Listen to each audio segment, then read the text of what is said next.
There's a chance that Maduro was kidnapped, captured, arrested, taken, stolen away. He was swept away in the night in order to help uncover the biggest voter fraud and election fraud in the history of the United States and therefore the world. Holy shit.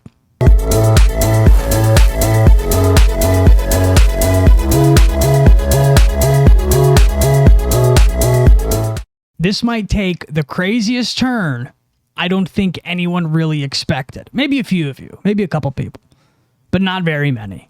So let's talk about it. Because Trump has been talking about this ad nauseum for years. He even mentioned it on the Joe Rogan Experience, where Joe was like, well, where's your proof for saying this? This is a pretty big claim.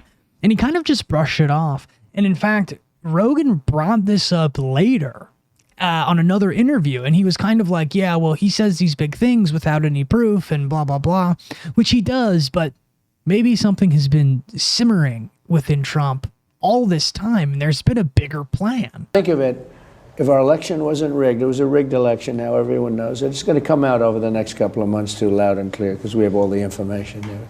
But if the election wasn't rigged and stolen, you wouldn't even be talking about Ukraine right now. Think about that. Think about that. We wouldn't have 25 million illegals in this country. Things would look insanely different. The auto pen would not have been going crazy, okay? Because some of the facts about this are honestly completely staggering. For Biden? There was not a Trump vote in there. They all vote, and you do not have a place in any state. Maybe Dixville's Notch, where there were 5 voters at the first thing, and they all 5 voted for Biden. Maybe there, but not when you have something of 138,000. You don't all break that way, and it still shouldn't be linear because you have so many counters that are counting across the way that they're all tallying and reporting, and you don't bunch them in and report one thing. So that doesn't look right for the process. It certainly does not look right for the fact that there is no place of 138,000 where you don't have both candidates represented. I mean, even 1,000 votes where only one candidate is being represented and selected? That's insane. The bluest city, you're still going to have somebody voting for the other party. And so these two things, it would not be a tight race right now had this not occurred. And this looks like it occurred maybe 4:30 in the morning. This is about 6:30 in the morning. 6:23 a.m. There you go. Here. Well, 6:23 here. There. Yeah, it looks like about 4:30 maybe that it shot up here. So those are the two charts. And now you hear that Nevada has shut down. They're suddenly not counting anymore. So there's some crazy stuff going. If you had to make a prediction, why would they stop counting in Nevada? I mean, people at home are trying to figure out, what? It's the middle of the day. Why would you even stop? That's what's inexplicable by all logical, by all political counts. It makes no sense at all.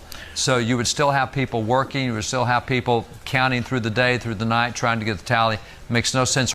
Where there's deception, where there's confusion, there is deception. And right here, there is absolutely deception. 138,000 tabulated votes, all for one candidate. That is absolutely mind-boggling. That's statistically impossible. And maybe that's what this is all about.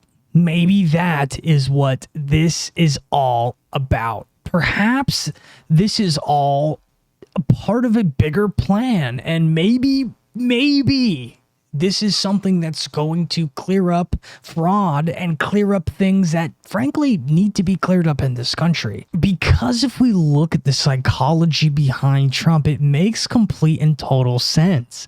It makes sense. He is an egomaniac. He's obsessed with himself. He's a narcissist.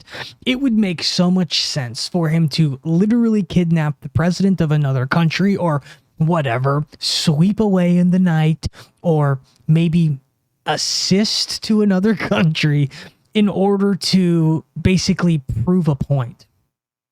I mean, who remembers the video where Trump is watching Obama make jokes about him seething and him basically saying, Obama stating, well, at least I will get to say that I was a president.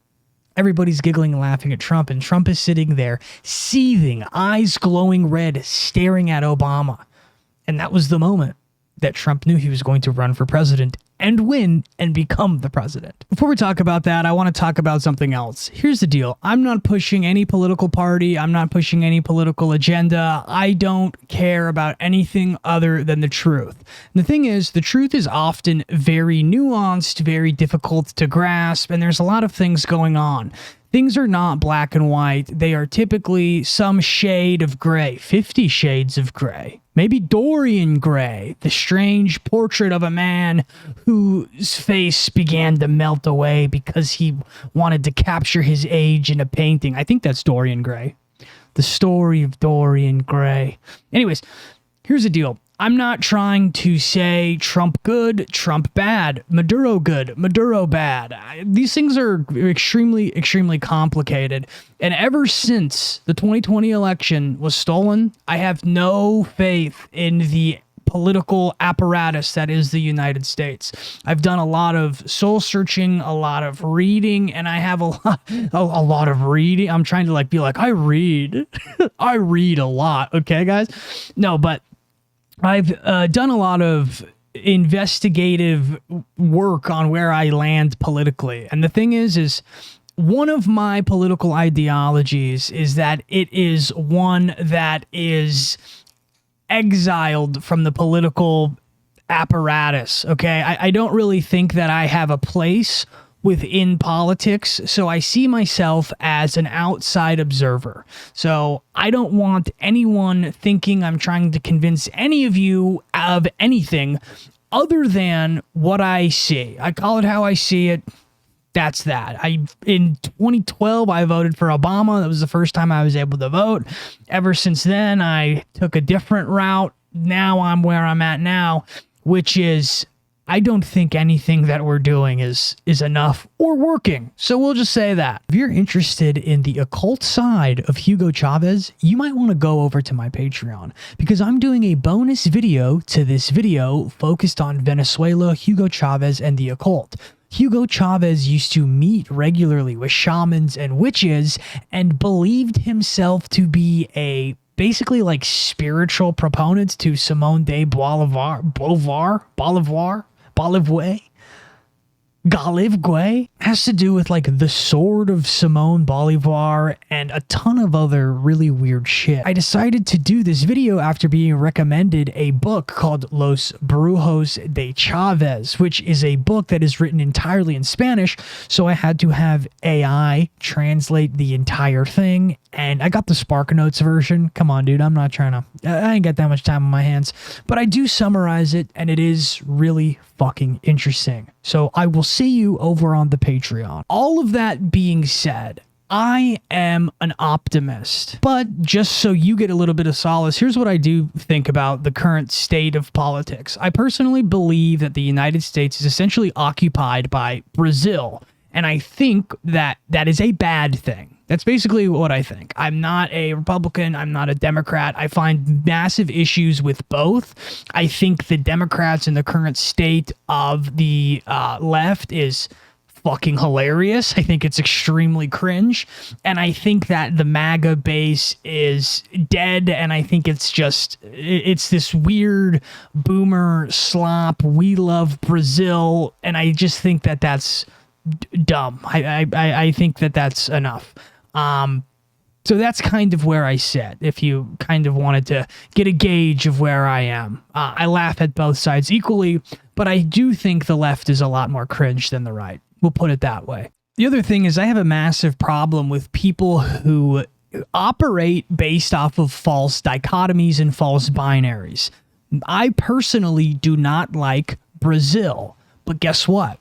That does not mean I am pro-Palestine.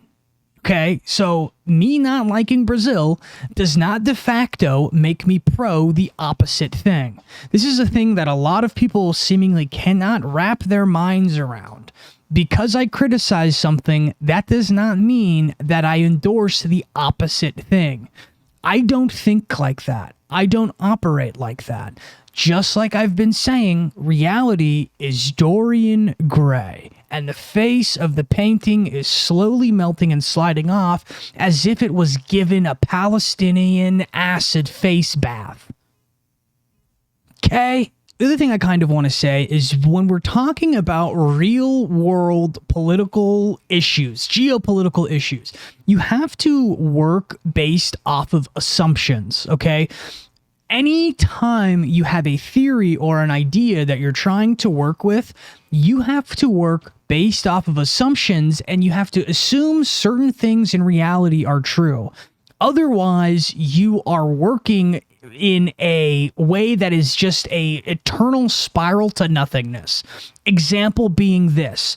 We took the Nick Shirley videos of him in Somalia, in Minnesota, and we assume that his investigative journalism is true based off of what he presented. Unless something refutes that, that is going to be the basis of it being true, and then you can build a theory off of that. Now, whether Nick Shirley is a Fed or an operative or whatever, that is sort of othered. That's what we call bracketed. That has to be put away. Is that a contingency that you have to recognize and think is a possibility? Yes. But if you don't at least allow something to exist in order to work with it, what you end up what you have happen is you become black-pilled, and you become so disillusioned from reality, you get nowhere. So sometimes you have to just work with the facts that you have, and if anything later comes out to destroy those facts in a sourced, verifiable way, then you fix what you have working with. Then you change what you have going on. You change your ideas. So I see so many people all over the internet commenting on things about everything, calling everyone a Fed, saying everything is a psyop. This is a psyop in and of itself. Things do happen in reality. I know it's hard to believe. Things happen. People are real. Some people are not. But if you are existing in this way where everyone's a Fed, everything is an op, and nothing ever happens, you are too disillusioned to be reasoned with. And I don't think that that's a healthy thing. I've been black-pilled primarily with what we're going to talk about today with the 2020 election. I've been black-pilled. I've been like, there's no hope. And then I became clear-pilled, pseudo-white-pilled, where it's like, there is hope. I'm a super optimist. I think that even in the darkest of nights, there is still a chance, right? If you think about Lord of the Rings, they won. The ring was destroyed at the last possible moment. Aragorn and the Fellowship was riding in to attack at the gates of Mordor, thinking that Frodo was dead and that they were all gonna die. They had in their minds, this is over, but we're going out with a bang. That's how I operate. Do I think more people are Feds than I probably let on this platform? Maybe, probably. I think a lot of people probably are Feds. I know a lot of people have taken THEYLL money. I know things like that. But you have to operate in some way where it's like we gotta allow some grace. We gotta get somewhere. The West is at a pivotal moment where it's going to be eternally globalized. The orcs are not at the gates anymore. The orcs are inside. Are you going to pick up Gladriel and swing that baby and head for the fences? Are we on the Misty Mountain Hop? Is this a Dorian Gray bathhouse freaking Minnesota crab boil or not? Is this a hobgoblin or not? I don't know about you. I'm feeling hobgob. Okay? I'm feeling hobgob. Now, if you want to know what I fully think about the entire kidnapping or capturing of Maduro, you can go to this video right here. This summarizes what I think. I have a lot of different feelings on it. I think a lot of different things. I don't have one pinpointed thing. I don't say this good. I don't say this bad. The only thing we can do is look at the facts that are presented and the things that are hidden behind conversations, veils, and various other things, okay? But one thing I'm not going to do is I'm not going to do this, because this is ridiculous. Hands off Venezuela! Hands off Venezuela! Free President Maduro! La lucha sigue! Libertad, socialismo o muerte! Venceremos! That shit's fucking cringe. That's super fucking cringe. Jeez, bro, these people, they just don't stop. It's like there's a chip in their brain and it just gets replaced every 2 months. 9 months ago it was Ukraine, then it was Palestine, then it was allow the Somalians to defraud us, and now it's Venezuela. In 2 more months it'll be something else. It'll probably be Greenland, because I think Trump's gonna grab Greenland. I really think that he is. That's what it'll be. It'll be free Greenland. I don't know though. It's a Western place with white people. They might not do that. So who knows? But anyways, what we're going to be talking about today is the 2020 election and the fact that it was stolen. 100% was stolen. I have firmly believed this for years. And you know what's extremely interesting about this entire thing? I don't believe in coincidences. And yesterday, I filmed a video about Chinese numerology and the zodiac and gematria and all of this stuff. And I started the video off with telling a story about me in the early 2020s.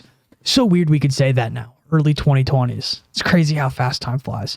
But in the early 2020s, I was an alcoholic and I was a teacher and I was working at a really rough, crazy high school. Like, it was so rough, super ghetto, just super low socioeconomic area.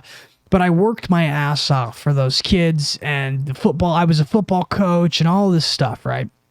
But long story short, I was working there, but I was also super into politics, and I loved Q. I was a Q-tard. I was into Q.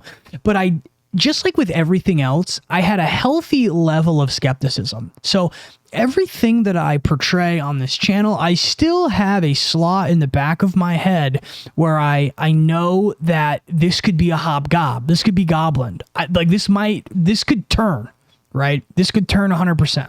So I was skeptical, and it was not so much that I thought the storm was coming and Q was going to save us, but it was more along the lines of, wouldn't this be so cool if this was the case?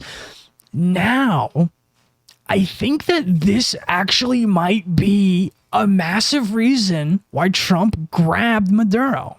Because what I'm going to present to you is going to show basically what happened in 2020.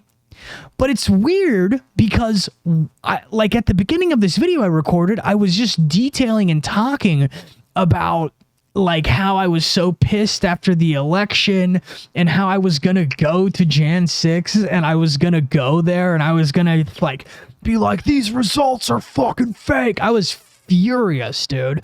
And I watched, no joke, I probably watched over 1,000 hours of election stuff. I knew all the details of Georgia, and there was a water pipe that broke that Arizona and the Sharpies. I was in it deep. I was in it deep as hell. And it was interesting because I was drinking a ton. I was a total cokehead. I was kind of like prime Alex Jones, but I just didn't have a podcast or anything. I was just like, this is fucking bullshit. And I would just rant to my parents, and they were like, our son's fucking crazy. This is so bad. So I just find it interesting that I was talking about that. And then I started thinking about Venezuela's role in all of this. And if you didn't know, Dominion, which is one of the main softwares and the main companies behind voting, it's rooted in Venezuela. It's all rooted in Venezuela. So let's start this journey. This is going to be a long one. And opposed to people like that twink, we have people who are from Venezuela cheering this on. And I've seen comments saying, how do we know that those aren't AI? How do we know these people aren't feds? How do we know, I guess we don't, but at a certain point, you have to accept the fact that things might be real. Otherwise, what is it that you're doing? I understand the question everything. I question everything. I question absolutely everything. But then from there, I use my discernment to try to make the best decisions based upon where that questioning has led me. In my opinion, if I view a ton of videos of people cheering this on, and then I go, okay, well, let's just say maybe this is only half of the Venezuelan population that's happy about this. Maybe that's the case, but that's still an assertion and that's still half. Then I can go and I can see the types of people that are protesting this, which are people like Twink Boy, and then I can see the people who are celebrating this, people that are actual Venezuelans. Coffee when I tell you this, but these are great news. All eyes on Venezuela. These are historical news. This is history in the making. I mean, my chest, it feels like it's gonna explode with joy because before I was even born, there have been struggles. My family has been fighting for so many years before I was even here. They have told me about it. They told me about a time where democracy existed, and now I can finally look forward to that. And that's just everything that I can ask for. And you know, I just want to tell you people, America, Venezuelans are good people. The greatest people that I know, I can vouch for them. We are good. We are working hard, and this is President Donald Trump and Maria Corina Machado just created an opportunity for us to begin working harder than ever, because that's what we have always been doing, but now we will be working in our country. But so that is one aspect of it. There's tons of more aspects of it, and there's other people saying things as well. Please stop using these three phrases in your Venezuela coverage, because you're not being neutral. You're legitimizing a dictatorship. Listen, I've worked in American media my whole life. I've even published in the New York Times, and yes, they've been one of the outlets getting this wrong. So here's what to stop saying. Dear American media, please stop using these three phrases in your Venezuela coverage, because you're not being neutral. You're legitimizing a dictatorship. Listen, I've worked in American media my whole life. I've even published in the New York Times, and yes, they've been one of the outlets getting this wrong. So here's what to stop saying. 1. President Maduro. Maduro claims he won the election in July 2024 with no proof. The opposition, led by Edmundo Gonzalez and Maria Corina Machado, won by a landslide and have the receipts. So say dictator, autocrat, authoritarian leader, de facto ruler. Stop granting him the title president. 2. Regime change. Regime change makes this sound like Iraq or Afghanistan to the American public. Use democratic restoration, constitutional order, a democratic transition, a return to what voters chose. 3. Delcy Rodriguez is a moderate. Speaking French or studying abroad doesn't make someone a moderate. Delcy Rodriguez is Maduro's VP. She handles the oil and is responsible, along with his power brokers, for one of the biggest refugee crises in our hemisphere and for torturing and imprisoning thousands of innocent people. If she replaces Maduro, it's not an ouster, it's a reshuffling.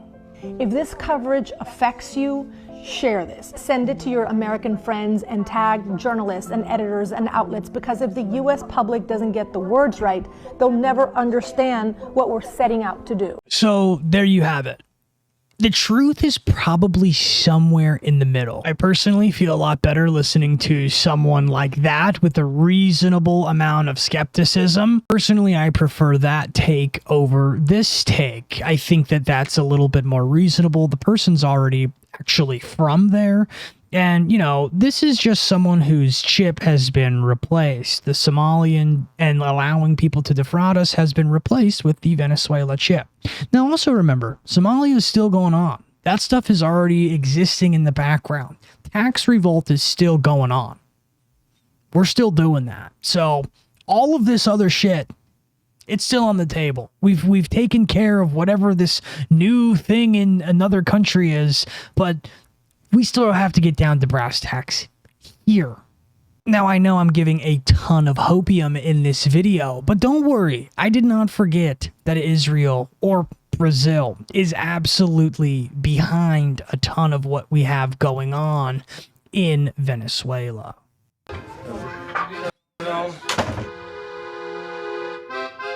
Hi, Abe. I wanted to ask you, since we met last, about the issue of Venezuela. Because I heard voices kind of saying it's not so bad, and Latin America is not so bad, but I'm not convinced. And the question you have good reason not to be convinced. You have good reason. It is getting worse. Right. And little by little, as long as oil money works. I'm told that by our experts, it's the only, except for Iran, it's the only government propagated anti-Semitism today around the world. It's a Formally, right. This is First quite scary. within the country and then outside. So are you pressing in any way? We've talked to Jesse Jackson, who has a relationship, but it's not for camera, but there are Only government pushing anti-Semitism.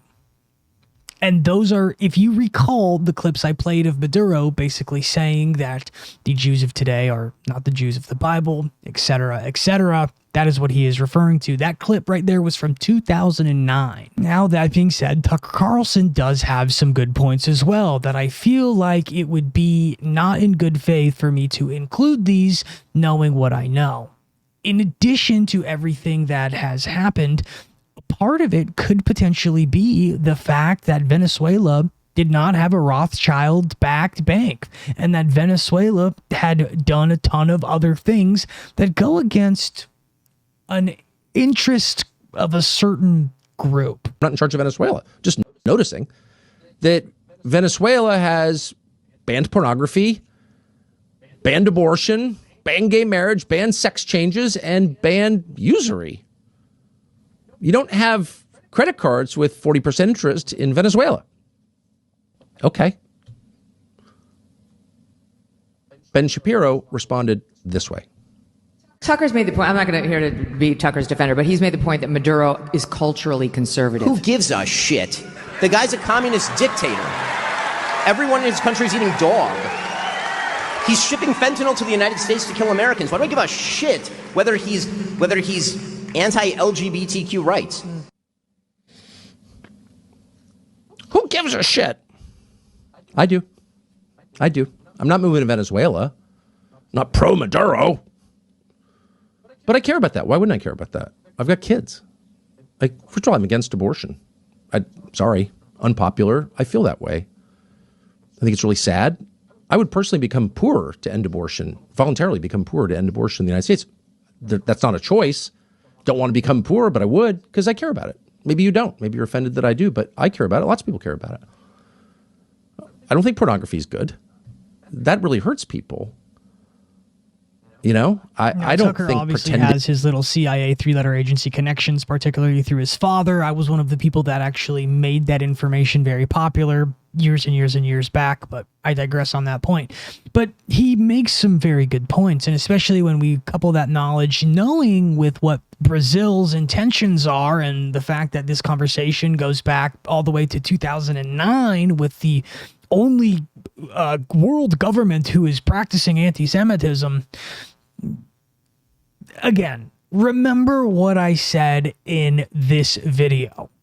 There is an onion of truth, and each layer gets you closer and closer to the center. The center is where the truth lies, but each layer you peel back makes you cry a little bit more because, frankly, the truth hurts. Now, another thing that completely blackpilled me was 2016.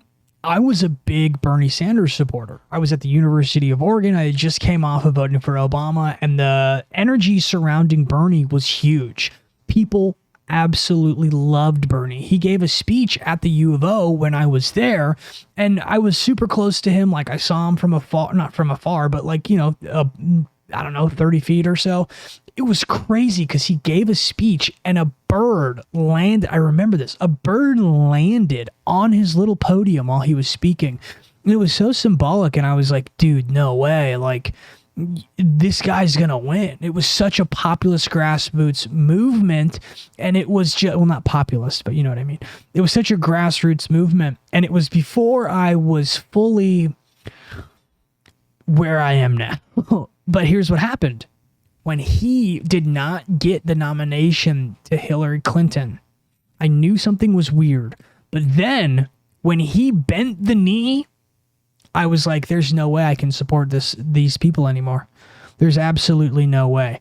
And then that is when everything, all hell broke loose. And I went to a Trump rally, and it was the craziest political experience ever. I've seen George Bush give a speech when I was a kid. When I was probably 11 or 12, I saw George Bush give a speech in Washington D.C. I was like 13. I went on the New York, Washington D.C., Philadelphia trip with my middle school, and I saw Bush give a speech, and I loved George Bush, dude. I thought he was so cool. I don't know why. Like, in hindsight, it's so stupid, right?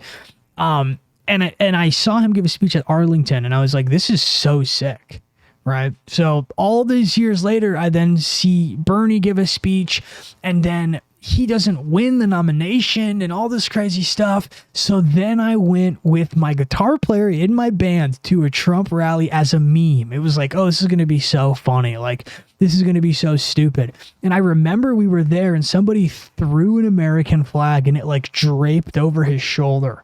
And he was like, this is the greatest, I'm the best. And it was like, holy shit. And it's crazy how being let down by the system that you're supposed to believe in is one way people become disillusioned. And the way that I get disillusioned is I don't become someone who's like, well, woe is me, my guy didn't get the nomination. I go the other way. I go, okay, well then fuck you. Let's burn it all down. And I think a lot of people went that way. I think that that's the way a lot of people went. And now it's disillusioned in a completely different way, because now it's like, oh, we're just completely occupied. We don't do anything on our own.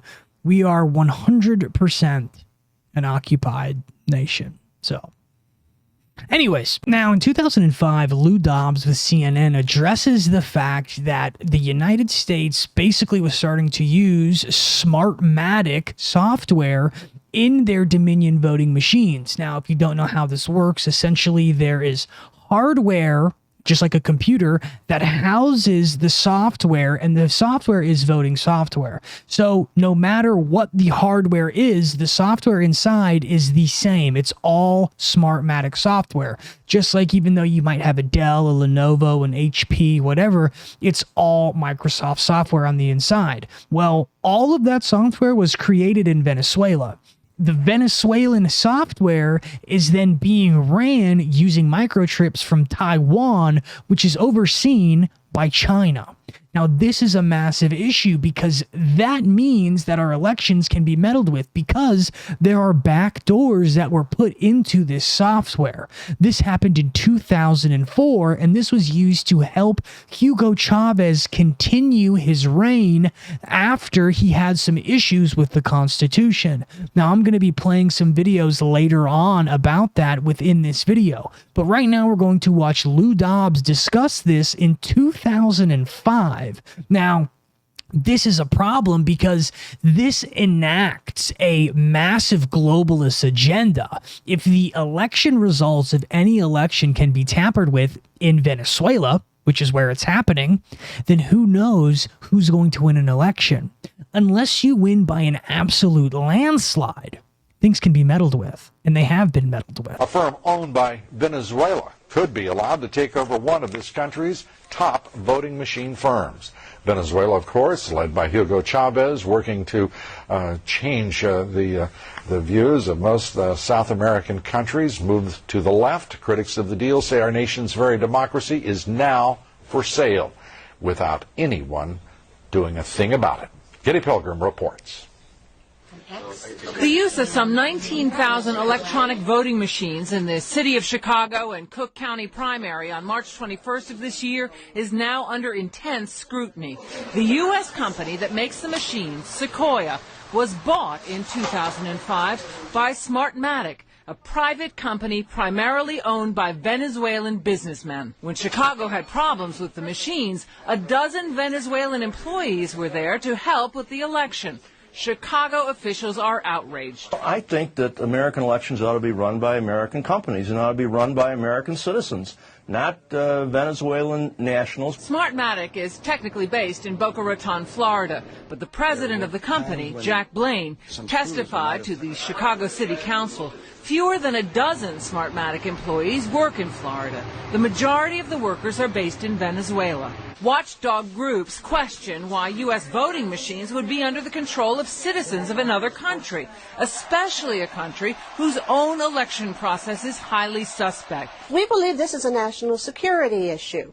There is no way that companies belonging to non-U.S. corporations should have access to our elections.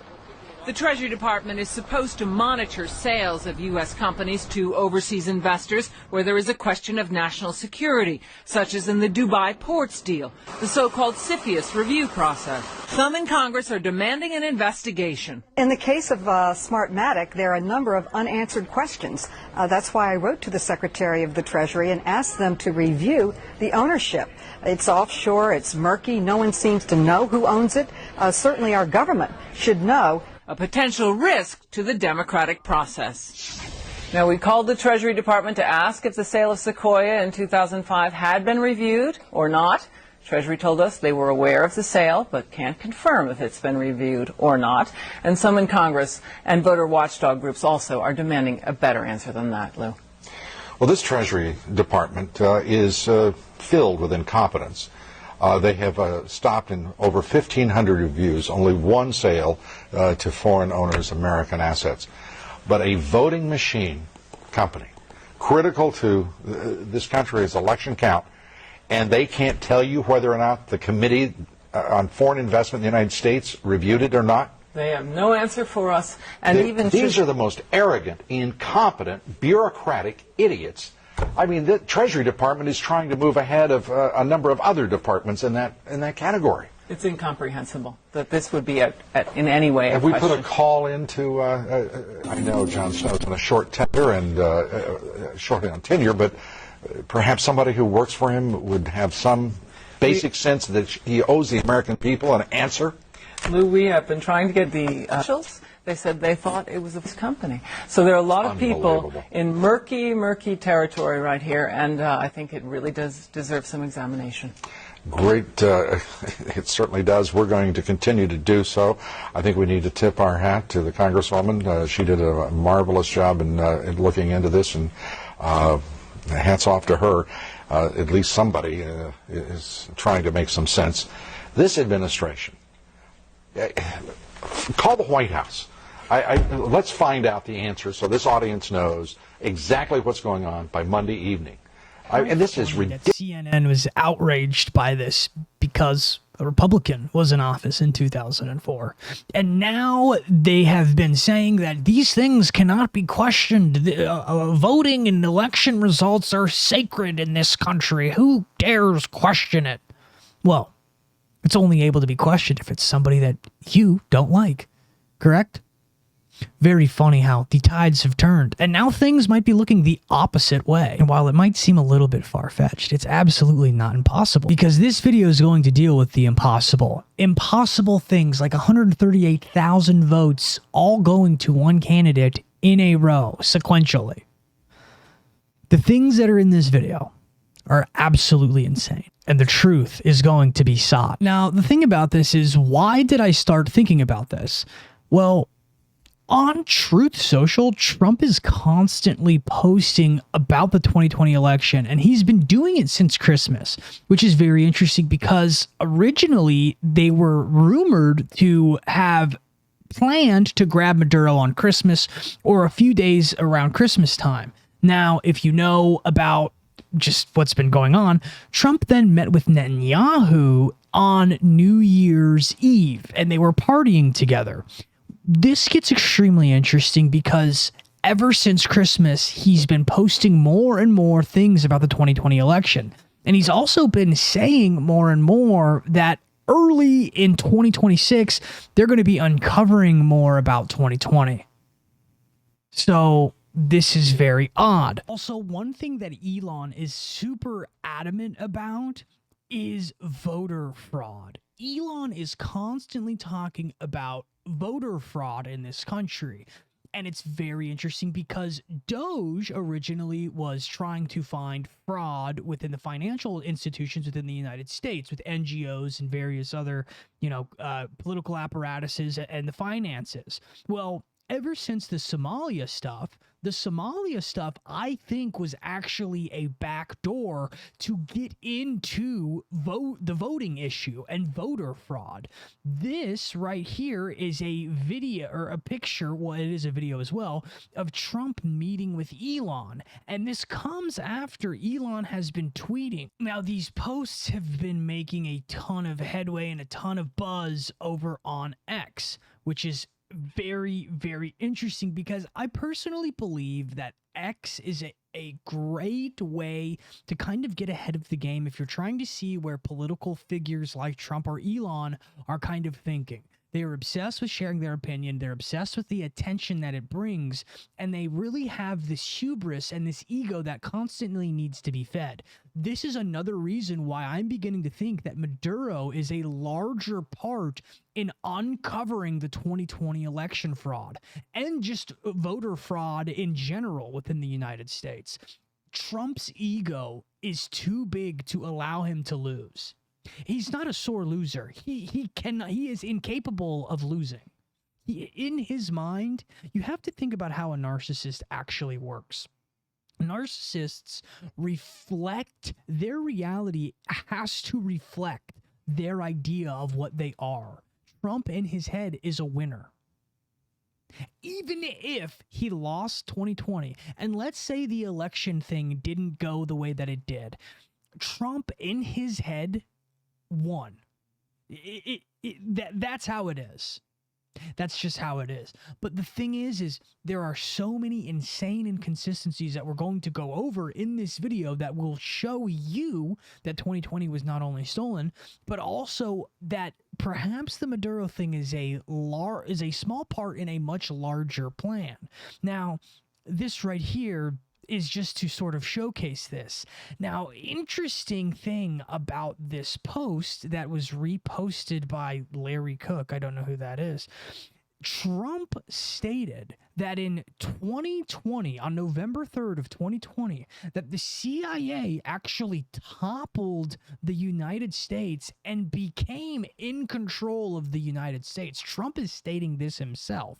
Now, if this is true, and Trump is able to uncover the fact that there was mass voter fraud in 2020 that led to a secret coup taking place to install Biden as a puppet, hence the auto pen, this will be like the craziest thing in the history of the United States. Now, what I'm about to play is a email from the former head of the CIA trying to give information on Trump's debate tactics to the Biden administration.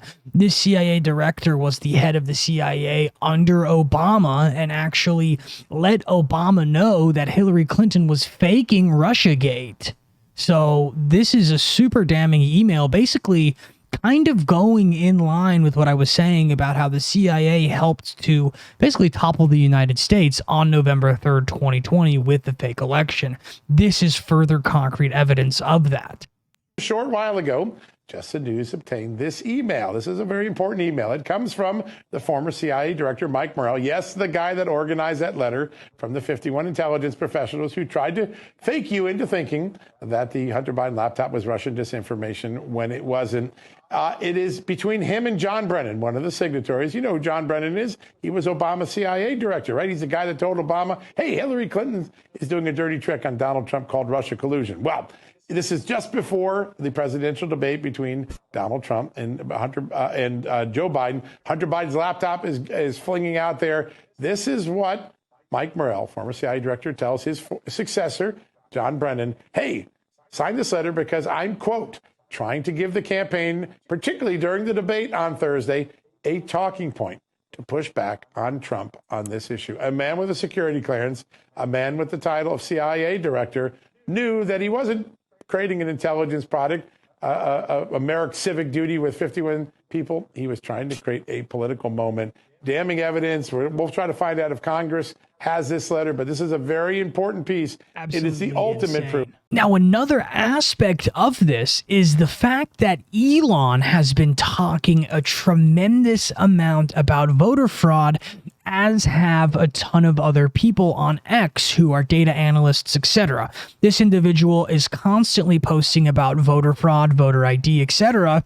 But then there was this that was tweeted by Elon where he had dinner with Trump last night on January 3rd, 2026. These people are talking behind the scenes. This is all starting to potentially come together to lead to one of the biggest bombshells in the history of this country. Now, in order to get a better look at this, we need to look at Dominion Voting Systems. Dominion Voting Systems Corporation is a North American company that produced and sold electronic voting hardware and software, including voting machines, tablatures in Canada and the United States. Dominion Voting Systems are the hardware that is basically used in every single election. Now, it houses a software, and this software is key, and it's going to be what we're going to be looking at. Now, what's really interesting about Dominion is that a lot of it started and was housed in Venezuela and has massive connections to Hugo Chavez, the former socialist leader of Venezuela. Now, this is according to Wiki, so there's going to be some things that are absolutely biased, just like how somehow every time I've done a video and used Wikipedia as a source, someone goes in after the fact and changes parts of it, but whatever, we'll talk about that another time. But this right here says, this is from the Wiki. Trump's personal attorney, Rudy Giuliani, made several assertions about Dominion. It says false assertions, including its voting machine software developed by a competitor, Smartmatic, which he claimed actually owned Dominion. And he said it was founded by former socialist Venezuelan leader Hugo Chavez. Well, guess what? This is actually true. And linked, I have a 45-minute video detailing the entire history of Dominion, Smartmatic, and where it came from. We're going to be watching 12 minutes of that 45-minute presentation, which is actually a part of a larger presentation that is done within college courses, but that's something else entirely. We're going to be watching 12 minutes of it, so let's go. Before we get there, we should probably look at Dominion's logo, though. Dominion voting, changing the way people vote. It has a red ballad becoming a blue one. Next, we're going to be watching a 12-minute video that discusses the history of Hugo Chavez, Maduro, and basically Venezuela, and the connection that they have to the election systems and hardware and software that we use in the United States.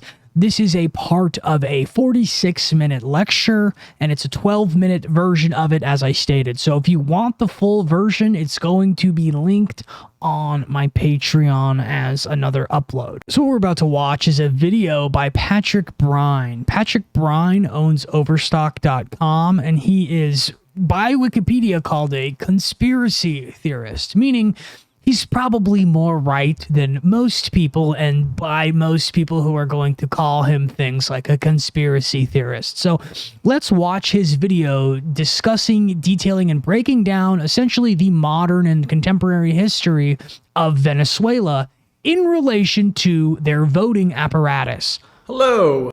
The other day, I put up a 46-minute lecture on the Cuban-Venezuelan conquest of the USA. I've decided to do a Cliff Notes version, keep this under 10 minutes. What you are about to learn is the backstory on the dictator of Venezuela, Hugo Chavez, the Bolivarian Revolution that he brought to Venezuela, a counter-revolution and counter-revolution that almost took him out of power in 2002, a failed recall election against him in 2004, how he then tightened his grip and really turned Venezuela into a dictatorship. Along the way, this coincided with a mafia, him leading, basically a mafia took over and became the government of Venezuela. The two best businesses to be in Venezuela, which are oil and elections. And lastly, who are the people behind this whole story? Okay. Here's a picture of me down in Venezuela from the official Instagram page of the Venezuelan government. You can check it out yourself. I've got some familiarity with this situation.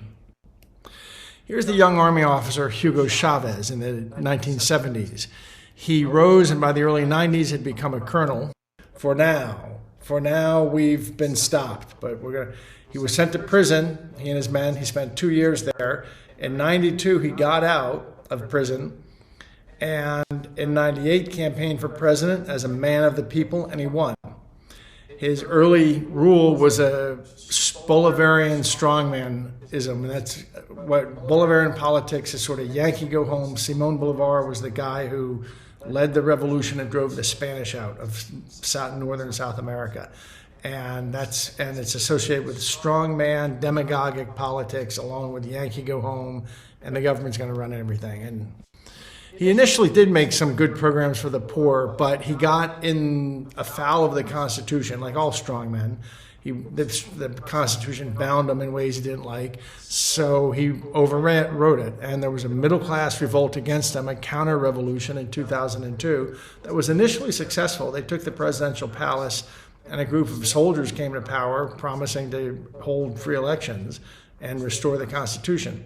The Catholic Church got involved and drove a mass revolt against them. After 47 hours, they let Hugo Chavez go with a promise that he was going to behave. Instead, once he got back in power, he tortured to death everyone who'd been involved. And he turned, a referendum got started against him in 2003 and 4. He was only polling at 30 or 35%. It looked clear he was going to lose on the question of do Venezuelans recall Hugo Chavez. When they held the referendum in 2004, he got 158% of the vote. Said that even though in the polls only 30 to 35% supported him. Seems odd. We'll come back to that. So that this democratic stuff didn't bother him again. He really turned to Fidel Castro, who was the dictator of Cuba, who was really his father figure. And Fidel taught him how to really implement dictatorship and hold on to power. Such that by 2012, even Human Rights Watch, which is generally just more critical of the right than the left, they were, by 2012, denouncing his authoritarianism. Now, along the way, this mafia, the Venezuelan government really became a mafia called the Cartel de los Soles, Cartel of the Suns. That is a reference to, in Venezuela, well, in most nations, the generals have stars on their shoulders, but in Venezuela, they have suns, like a 5-sun general. And the Cartel of the Suns refers to the leaders of the mafia, the capos, are in fact the generalissimos of the military in Venezuela. The government is the mafia, and the mafia is the government. The DOJ has mapped this out beautifully. There's org charts you can find online of the mafia/government of Venezuela. Two names to which I want to draw attention: Tariq al-Azimi, the former vice president, Shia from Lebanon, and he brings in Hezbollah, Shia, Hezbollah, Iranian influence. Iran and Hezbollah have integrated into the Venezuelan government. Another name is Diosdado Cabello, who's currently the head of the National Parliament, and he was a close friend of Fidel's. Another name to know is Jorge Rodriguez, who is like the Dr. Evil. He's the thinker, the grand master of these schemes I'm talking about. And his sister is currently the vice president. What this mafia did when it took power was it seized two power bases. One was PDVSA, which is the oil company of Venezuela. They've looted somewhere between $2 trillion and $4 trillion as their own people starve, and there's cannibalism. How do you keep, if you're looting trillions of dollars, you want to make sure you're not going to get voted out of power. You got to take over the election commission. So they took over the CNE, which is the National Election Commission Council of Venezuela. Now, in 2000, 3 young software engineers were sent from Venezuela to Florida to form a company called Smartmatic. One of them had an affair with one of the mafiosis. He got killed, and recently there's been a DOJ indictment against one of the other fellows. But the important thing is there they were in Boca Raton, Florida. In 2000, they followed a Delaware company in April called Smartmatic. And the mission was to build computer election systems that could be rigged. They started off, they founded a company in Italy, Olivetti, who used to make typewriters, but by 2003 was making lottery terminals. And they realized, quite intelligently, that a national lottery system, which has terminals in 5,000 little stores and all tied together to a national lottery, computer could all be mapped onto, let's have 5,000 computers in every precinct, and people vote on them, and they're all tied to a national election system. And that was Olivetti. So they took Olivetti's system, they brought it back to Venezuela, and that's how Hugo Chavez, well, being an Italian lottery system, one can suspect it had a backdoor built in it. And they used that backdoor to rig his referendum in 2004. And that's how a guy with 30% support got 58% of the vote. Why should you care? Well, Smartmatic went on and bought an American company called Sequoia, and which made election equipment, and put their software in it. There was a company called Diebold, had an election systems hardware manufacturer. Smartmatic got their software integrated into all of this. And so that just as when you buy a laptop, be it HP, Dell, or Lenovo, inside, it's all Microsoft operating system. Similarly, when you buy election equipment, whether it be any of the three main brands, Dominion, Hart, or ES&S, inside it's all Smartmatic. It's the Smartmatic software and the hardware that's been integrated from Diebold, and it's the guts of all these systems. And remember, Smartmatic is just the commercial front of the Venezuelan Election Commission, which is really under the thumb of dictators like Fidel Castro, Hugo Chavez, the Venezuelan mafia, and the grand chess player Jorge Rodriguez.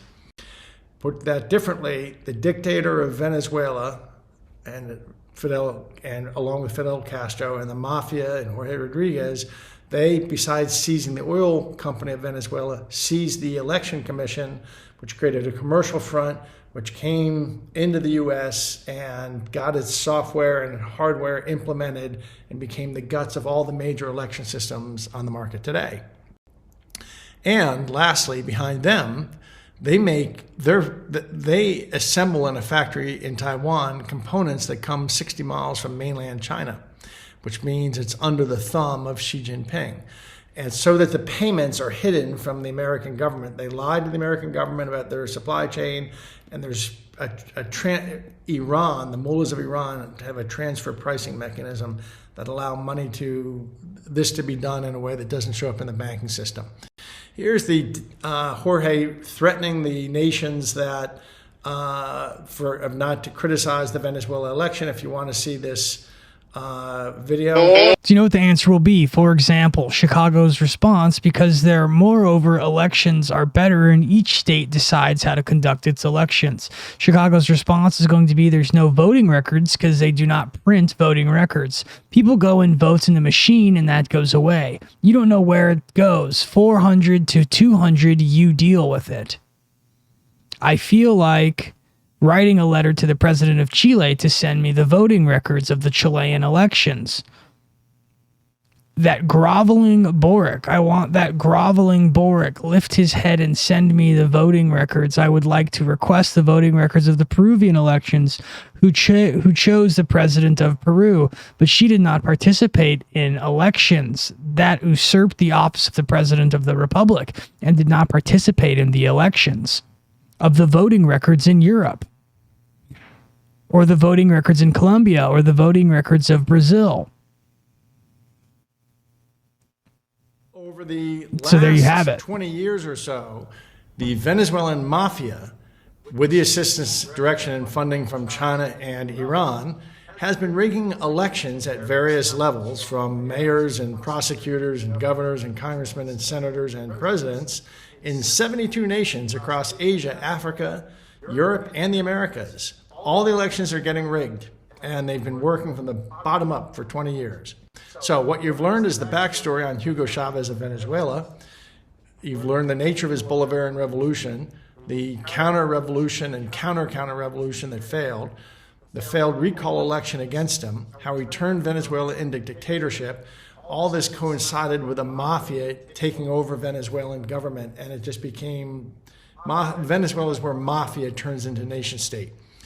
They seized the two most important businesses, the oil of Venezuela, the largest reserves in the world, and have looted $4 trillion, and they seized the election systems of Venezuela so they could never be voted out.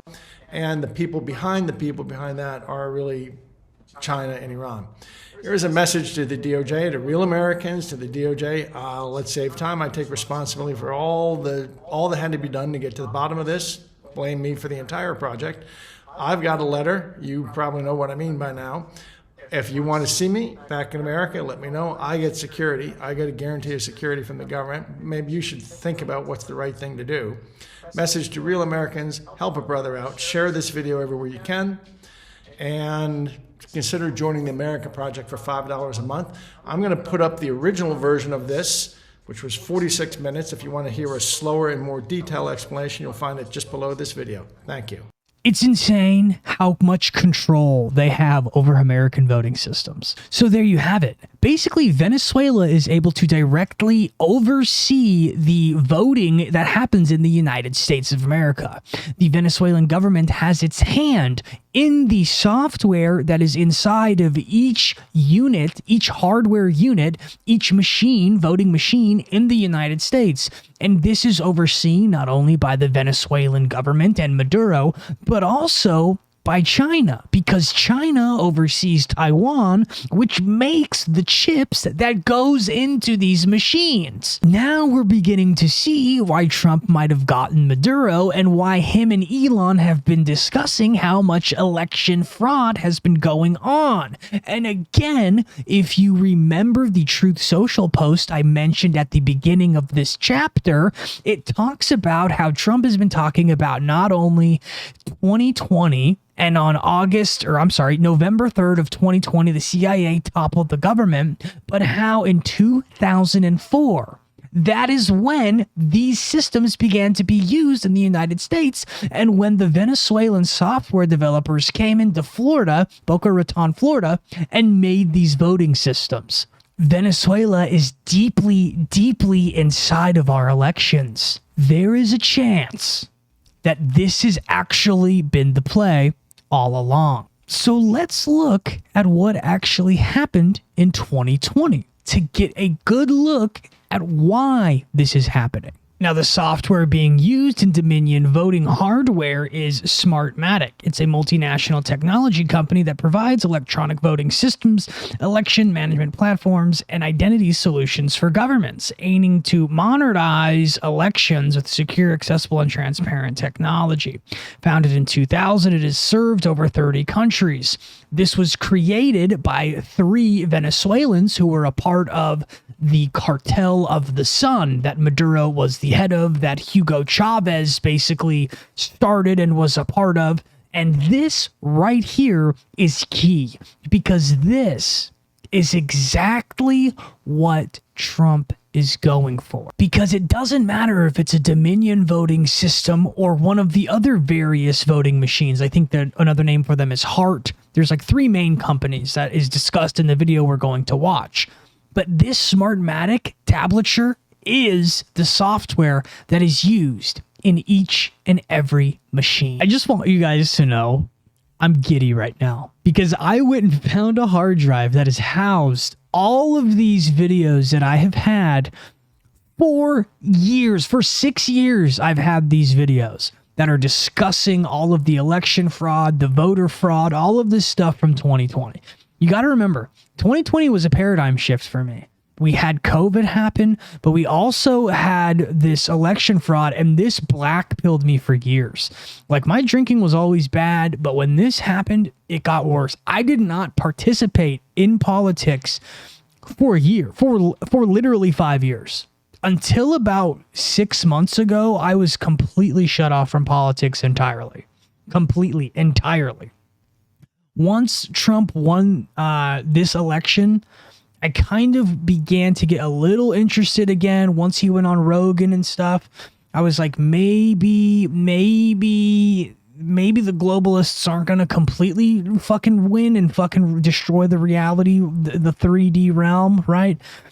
But these have been sitting on this hard drive, so I'm not going to play them in any particular order. There's just a ton of them, but we're just going to talk about them and kind of go over this idea that the fact that 2020 was indeed stolen. And let's look at how much evidence that there really is or was. First thing I want to start with is the fact that Venezuela's chief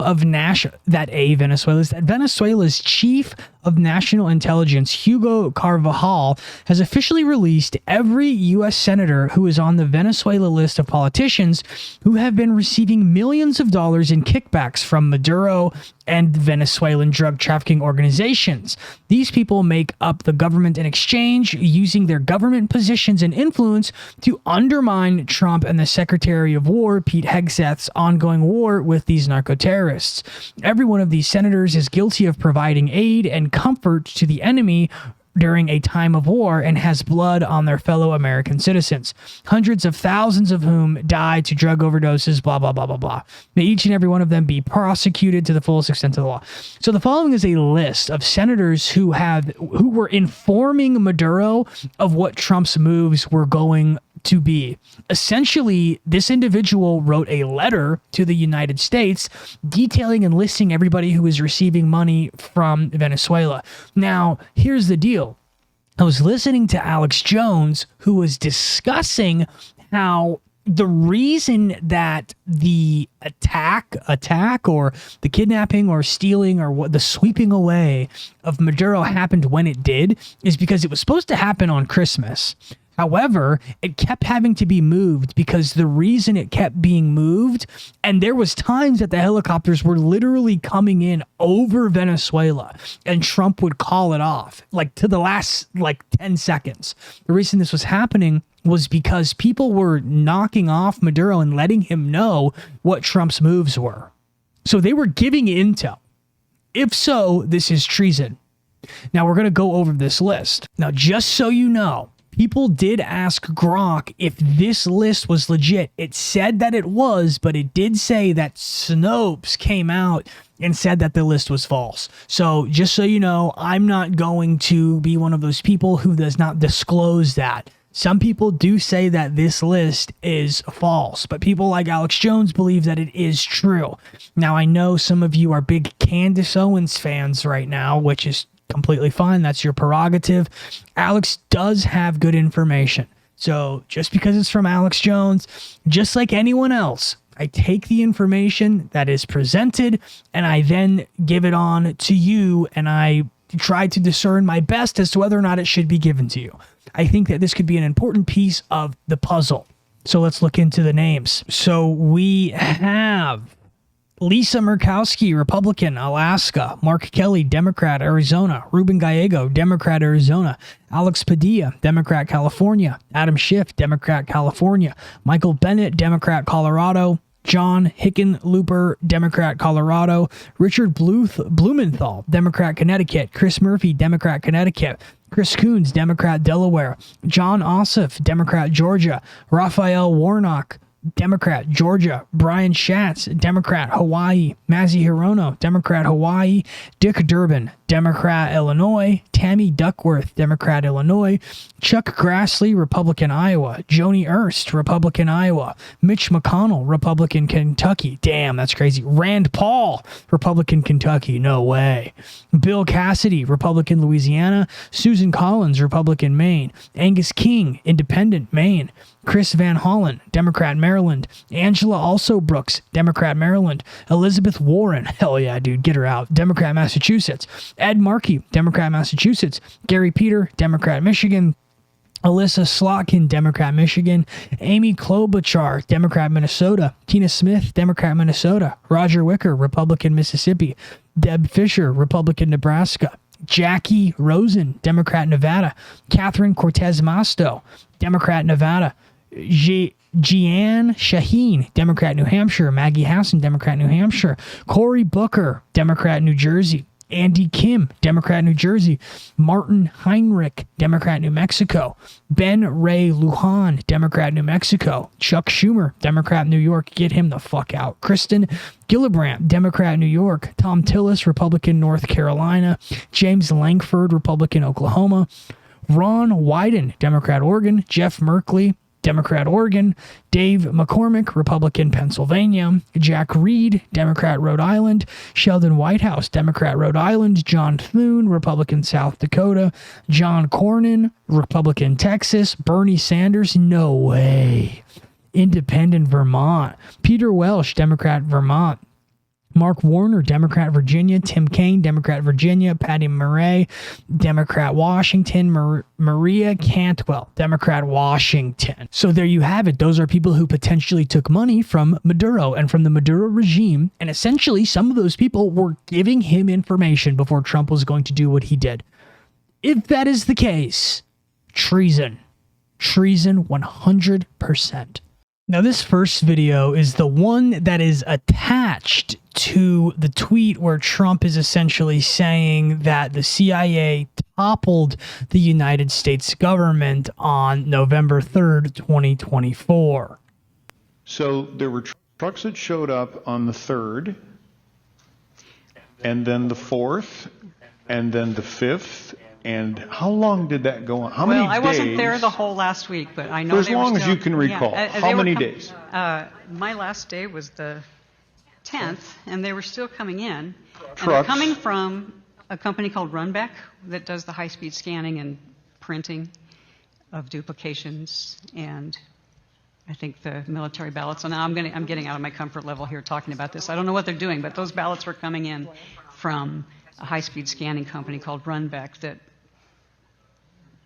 apparently you haven't heard of Runback? No, I've heard of Runback, Okay. ma'am. But what I'm trying to figure out is whether they printed them or they scanned them, and if they scanned them off-site, to what purpose? I can't tell you Because wasn't that your job to scan them? Well, I beg, not your job, but yeah. No, all the high-speed scanning happens at Runback. So those ballots go to Runback. As far as I know, there were no observers there. I don't know. I never got called to work at Runback. That's all I can tell you. Okay, with all due respect, Mr. Cook, now we've opened up a whole new can of worms. Yeah, and again, So I don't know enough about it to be the witness. No, of this, that's so, fine. Your observation is useful here. So what you're telling me, I'm going to play this back to you a second. The scanning wasn't actually done on site at a Maricopa County structure. It was done someplace else. Where they have very high-speed scanners, yeah. And, Well, yeah. right now, I really don't care what the speed is. Yeah. I want to know, were they Dominion scanners? Or they No, were, I don't think it has anything to do with Dominion. So I'm trying to understand what was the purpose of scanning them in advance of them being tabulated on the Dominion equipment. They were duplications, the ballots that wouldn't read through the tabulation machines. They were ballots that came in from military and overseas. But there were more ballots than that. So I don't know where the rest of them were coming from because they kept bringing trays of them in. So I don't know where they were coming from. That's a question for the county employees to explain to you where those ballots came from. So we had ballots coming in 7 days, up to 7 days after the election. That makes absolutely no sense. And they're coming, as she said, from overseas. And Maricopa County is in Arizona. Now, Arizona also had the whole Sharpie debacle, and that was a whole nother thing that was completely insane. But let's kind of look at some more things here. Now, this is another hearing from Arizona and in Maricopa County in specific. So we have also seen some interesting things related to the voter rolls. So, for example, we have 11,326 people that did not show up on a November 7th version of the voter rolls that should have been after votes were cast, but then appeared on the December 4th voter rolls. And just be clear, they show as voted in this past election, but they were not a November 7th version of the file, and they did show up on the December 4th version. Okay, that sounds confusing. Give me an explanation of why that might have, we're not saying there's fraud, we're not saying anything else. I'm just trying to find answers. Is there a logical explanation why that would be? I cannot think of a logical explanation on what that would be, but it'd be a great thing to hear back from the county to see if there's anything that we're not thinking of. Okay, thank you. So more and more and more inconsistencies. Now, one of the most interesting things about this entire situation is Trump went on and gave about an hour and a half speech or press conference about not only going in and getting Maduro, but everything that's related to it. Now, what ended up happening was before they went in, well, I guess as they went in, they disabled all of the electronic equipment of the entire Venezuela military before going in. So they go in with the helicopters, disable all of the equipment, then begin firebombing. And as they're firebombing, they go in and get Maduro. That's how that worked. It's very interesting because specifically several months ago, Venezuela was bragging about how they got a ton of anti-air defense from Russia. That was supposed to be this new high-tech, whatever, air defense system. And we went in and disabled all of it before they could even use literally anything. Now, while that happens, Trump is discussing the new way that we're going to be looking at the Western Hemisphere, which is really an old way known as the Monroe Doctrine. Now, the Monroe Doctrine is essentially this doctrine from the 1800s that states the Western Hemisphere belongs to the United States of America, and we're going to dominate that and ensure that it is ours. And so we are basically imperialistically waving our dick around saying this is our space. Now, one thing that I really want to highlight when it comes to Venezuela is Venezuela has the second biggest migrant crisis behind Syria. So all of the people coming out of Venezuela and into these Western countries it's the biggest in the world right after Syria. So this is a massive issue. 1/3 of all of Venezuela's population has left due to the dictatorship that was going on there. Now, a bunch of leftists are going to say it's not a dictatorship. It's not. I'm just using the nomenclature that is colloquially used in terms of what we're discussing. I'm not going to mince words and go through specific definitions to appease each side of this, whatever the fuck it is. We're here to seek truth. And right now, it's looking like this may have happened in order for Trump to further investigate the 2020 election fraud.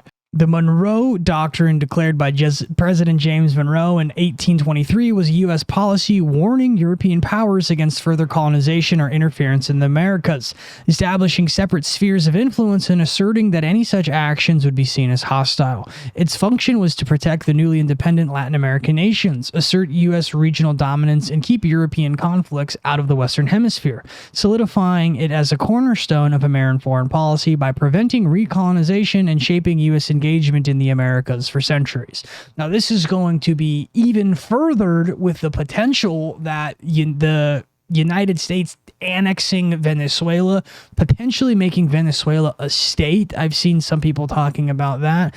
And now furthering our sort of conquests into Greenland and potentially grabbing Greenland.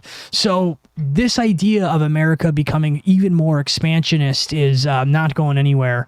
And don't be surprised that if in 2028 we have a couple new states by the end of it, maybe even potentially Canada, who fucking knows at this point. And if you don't want to take my word for it or the word of Trump during his 1.5-hour press conference regarding capturing Maduro, or you don't want to take Alex Jones's word for it as far as the Monroe Doctrine being enacted, here is Trump saying it word for word on the news. It's about peace on earth. How is it peace on earth? Peace on earth. We got to have peace. It's our hemisphere. The Monroe Doctrine was very important when it was done, and other presidents, a lot of them, they lost sight of it. I didn't lose sight, but it really is. It's peace on earth. Thank you very much. Interesting. This hemisphere is ours. USA. Now, after this discussion of the Monroe Doctrine, Alex Jones has a bit to say about it too, and his words are interesting because he is somebody who obviously he covers this stuff every single day, and particularly back in 2020 when it came down to the election fraud, I was tuning in quite a bit. So I'd like to hear what he has to say on this. Are they going to now have Maduro expose Pelosi and the Democrats and the Clintons and the Bushes for the drug dealing they've been involved in? I wouldn't hold your breath with the prosecutors, but definitely Trump is ending the U.S. sanctioning and laundering the money and supporting it, and the election fraud. Because it's not Venezuela and China running it, it's the CIA deep state through China, through Venezuela and Cuba doing it. So Cuba's in deep trouble. Mexico and Scheinbaum, its operations in trouble.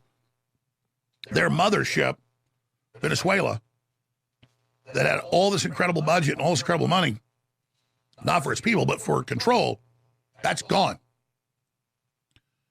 And so Trump's leaving this current government in there. They'd already had Maduro about to go and put in this new puppet. He's like, we're not going to have your puppet. We're going to come in, stabilize it, crank up your production again,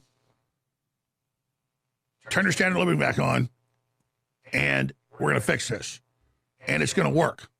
And a lot of people are saying that there's that woman, I don't even know her last name, the woman who just, I don't even, Marina Kanambazababa or whatever, she's not taking over. Trump already said she wasn't. She said that she's not respected enough in the region. She's not going to win. The other thing that I find extremely funny is leftists were making fun of Trump for losing the Nobel Peace Prize to her and her actually winning it.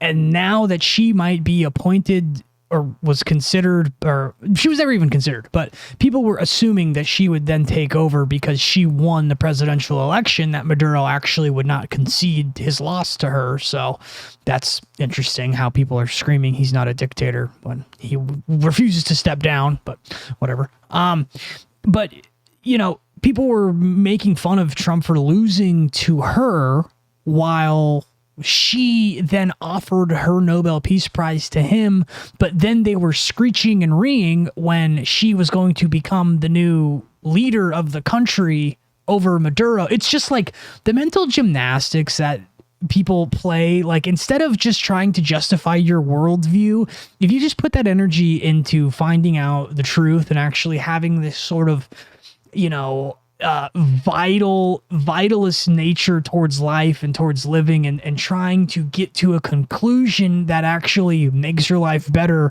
rather than doubling down and rooting yourself into these ideologies that frankly bear no fruit, it would be a lot better, right? I find it interesting, though, that Alex Jones is saying that Venezuela operates as this mothership where the deep state actors from the United States are basically funneling things into China. From China, it goes to Venezuela. From Venezuela, it comes back into America through the CIA.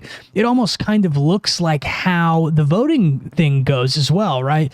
You have China overseeing the microchips then going from, well, Chinese money to Taiwan, then over to Venezuela, then into the United States. And the drug trade really is kind of the same way. I mean, if you look back to cocaine in the 90s, Clinton in Arkansas was running that. If you look at Bush and all of these people in the Afghanistan and opium and now fentanyl, I mean, it's all connected. It's all interlaced. But Venezuela was operating as, like Jones said, a mothership. And all of these, you know, especially during the Biden administration, we have a third of these migrants from Venezuela leaving, trying to get to America, and they're being used as bioweapons, right? We had that apartment complex that was completely taken over in Chicago. Maybe it wasn't Chicago. It might have been Colorado. That was completely taken over in like 2023, 2024. That was a huge thing. That was a Venezuelan gang. You know, I mean, Maduro literally took a ton of people from insane asylums and let them loose into the United States. I mean, these are bioweapons. This is a natural playbook. This is something that we've seen a ton from certain types of people, if you catch my drift. Next, we're going to look at yet another Truth Social post from Trump regarding this, just showing how sort of this is in the center of his mind. This is what he's going after right now. I found that there were about 25,000 ballots that were not printed from the official Dominion PDF ballot. In other words, the printing process, appearance, is completely different than what you would get from a first-generation PDF printing. We had approximately 25,000 ballots that were not created from the PDF that is used for the election process. So in other words, the election provider comes up with ballots, and it's specific to a geographical area, because the person that lives in this neighborhood might not be voting for the same people that live in that neighborhood or another neighborhood. So here in Maricopa County, from memory, you had 5,012 or something like that, just over 5,000 different permutations and combinations to the ballots. Then that's multiplied by 2 because there's a Spanish version that's available for each one of these ballots. But it's the same ballot with the same people, just in a different language.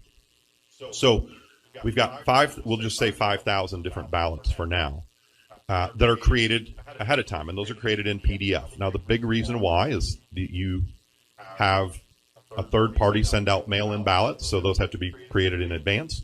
And second, for your early voting, you have vote on demand. So in other words, even if I live way out in the corner of the county, but I work downtown, I could go to something downtown that could print my ballot from my area, and I could vote here. It's convenient. A lot of people do that. So these PDFs are created in advance. They're obviously good quality PDFs, and when they're printed, they should look roughly or exactly the same.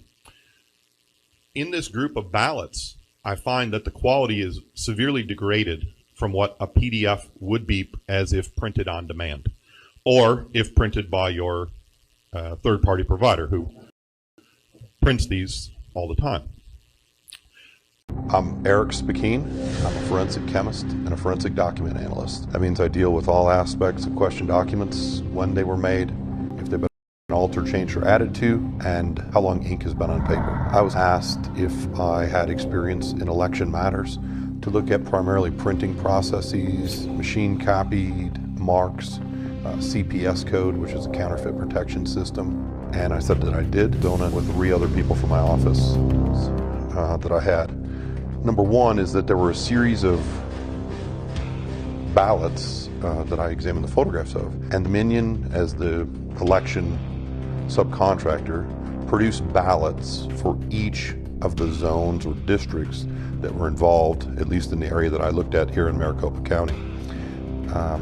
And there were 5,000 approximately, a little over, different ballots. As you know, in a state, there could be 2 different senator races. There could be 10 different House races. And all the permutations and combinations is what gives you the 5,000. So they create a final ballot for each one of these districts or zones or regions, so that when you go in and you give your name and it knows you're from this area, you would get this ballot to vote on all the issues that pertain to you, and only the issues that pertain to you. And I found that there were about 25,000 ballots that were not printed from the official Dominion PDF ballot. In other words, the printing process, appearance, is completely different than what you would get from a first-generation PDF printing. As you can imagine, the lines are perfect.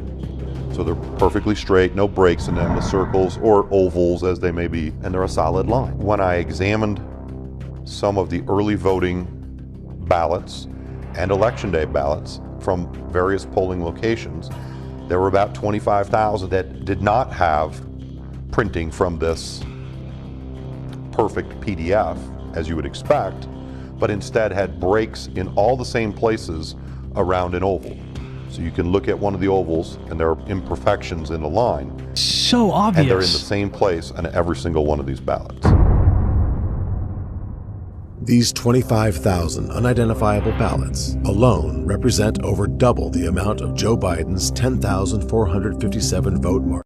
In July of 21, actually before that, we told them in June, we told them that we suspected, from what we're seeing, 25,000 plus counterfeit, inauthentic ballots.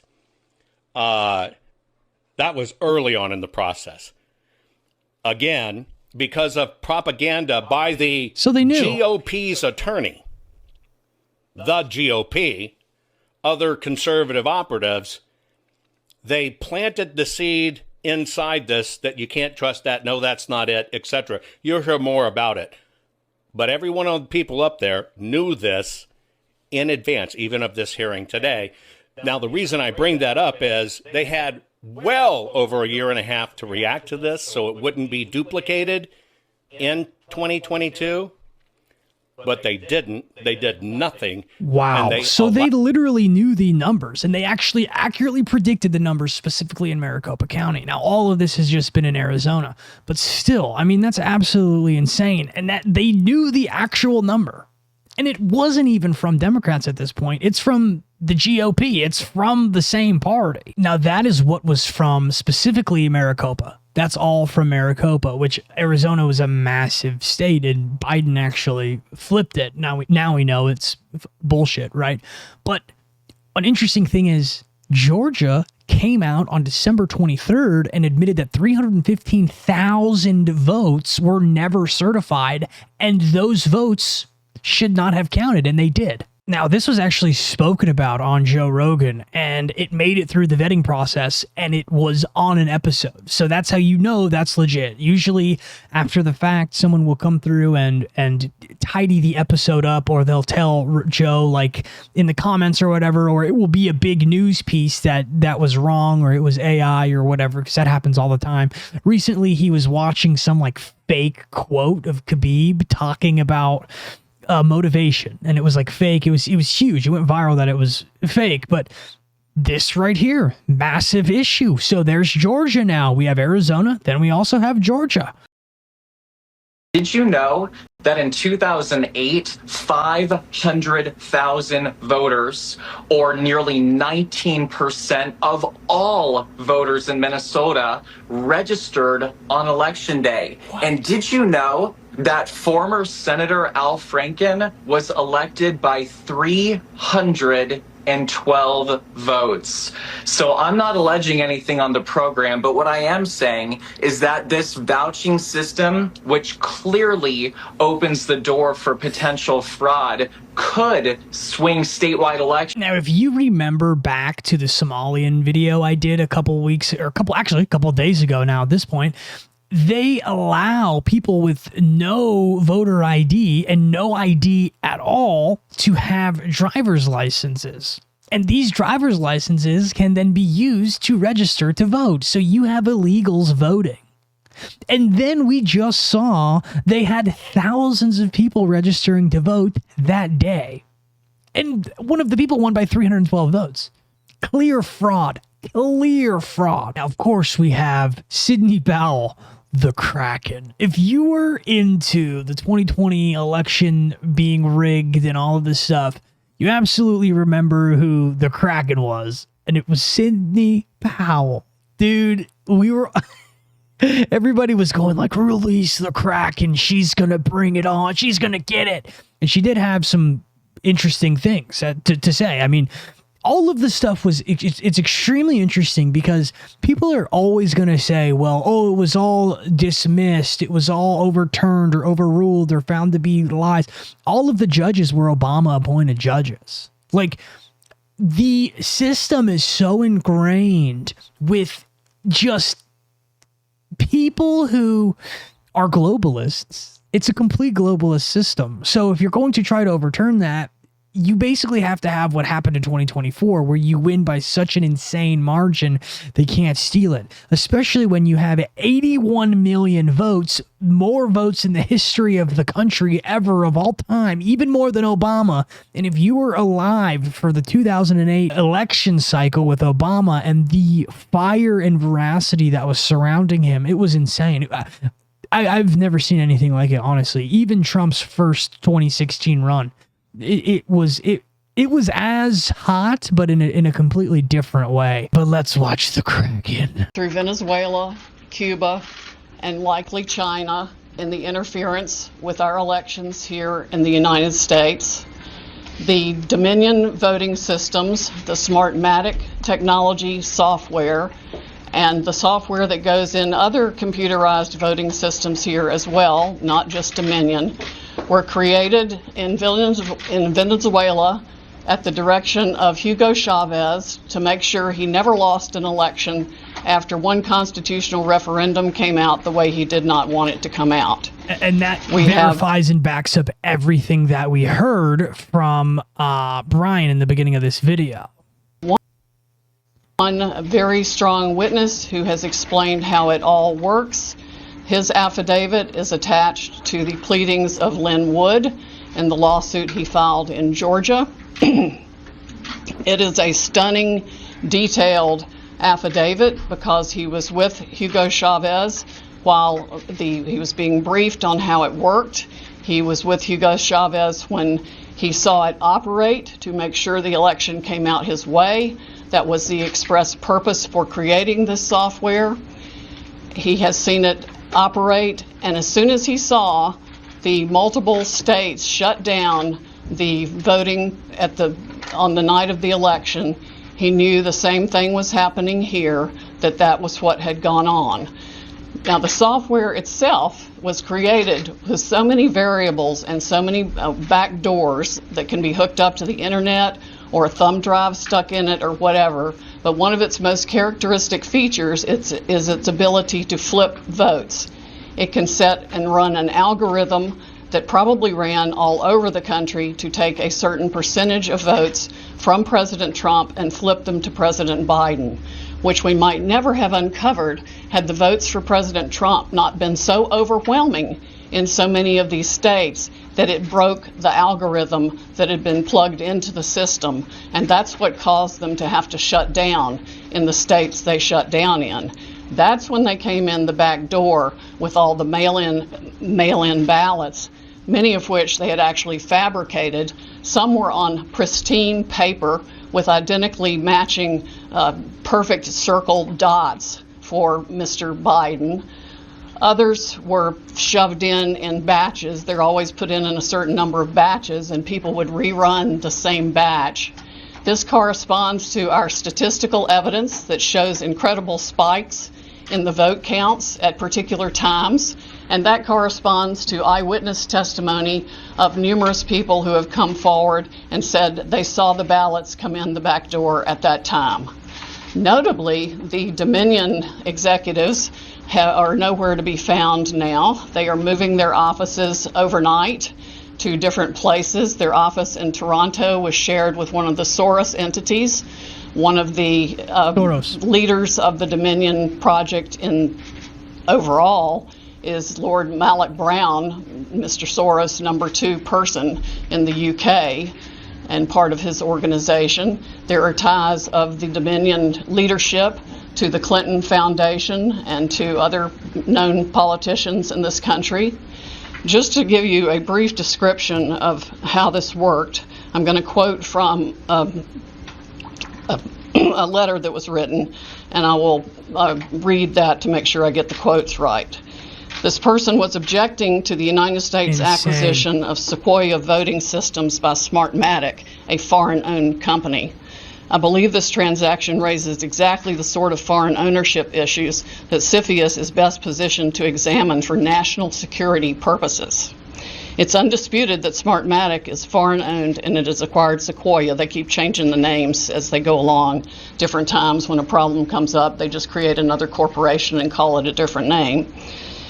But it was a voting machine company doing business in the United States. Sequoia voting machines were used to record over 125 million votes during the 2004 presidential election in the United States. Which is when Smartmatic was created, remember. Smartmatic now acknowledges that Antonio Mujica, a Venezuelan businessman, has controlling interest in Smartmatic, but the company has not revealed who all the Smartmatic owners are. According to the press, Smartmatic's owners are hidden through a web of offshore private entities, and that is, in fact, true. Smartmatic has been associated with the Venezuelan government led by Hugo Chavez, which is openly hostile to the United States, and of course, as we all know, communistic and really brutalizing its own people. The system has been continued there by Mr. Maduro and ensured his election. Smartmatic's possible connection to the Venezuelan government poses a potential national security concern in the context of its acquisition of Sequoia, because electronic voting machines are susceptible to tampering, and insiders are in the best position to engage in such tampering. This letter expresses concern of the Chicago 2006 primary election. And it ends by saying the products and services that are of Venezuelan origin, and evaluate Smartmatic's ownership to determine who could have influence and control over these and other Sequoia products and services are important to the national security of the United States. This letter was written to Hank Paulson on October 6, 2006 by Congresswoman Carolyn B. Maloney. Senators Klobuchar, and Warren have raised these concerns as recently as December 2019.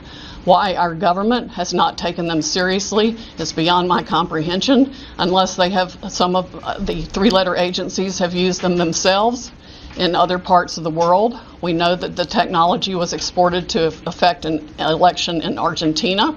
That's admitted by our friend who wrote the affidavit about Hugo Chavez and his interest in Smartmatic.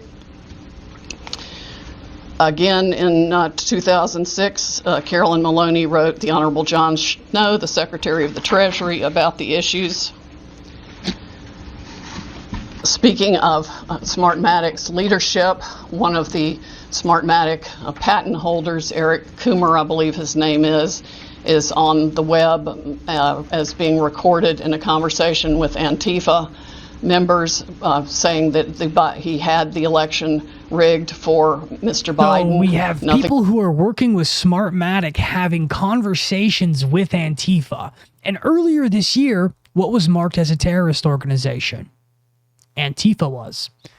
Do you not see the world closing in? This is the closing in.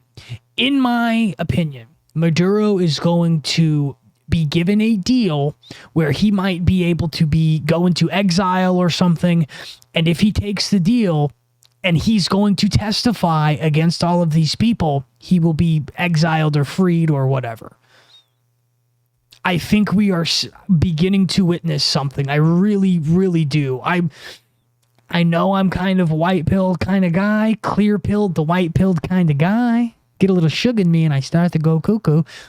But this is just, it seems like, it feels like something big is here.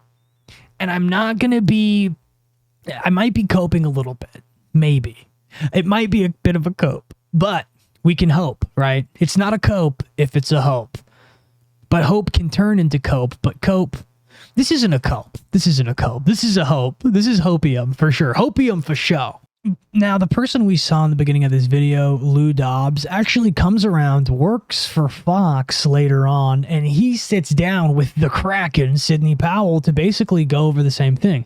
He's known that this election fraud and voter fraud has been a massive issue and that all of the problems are stemming from Venezuela. Our first guest tonight has new information regarding electoral fraud in the radical left's efforts to steal an election, and she charges 4 individuals as authors of what she calls a Pearl Harbor-style cyber attack on the 2020 presidential election.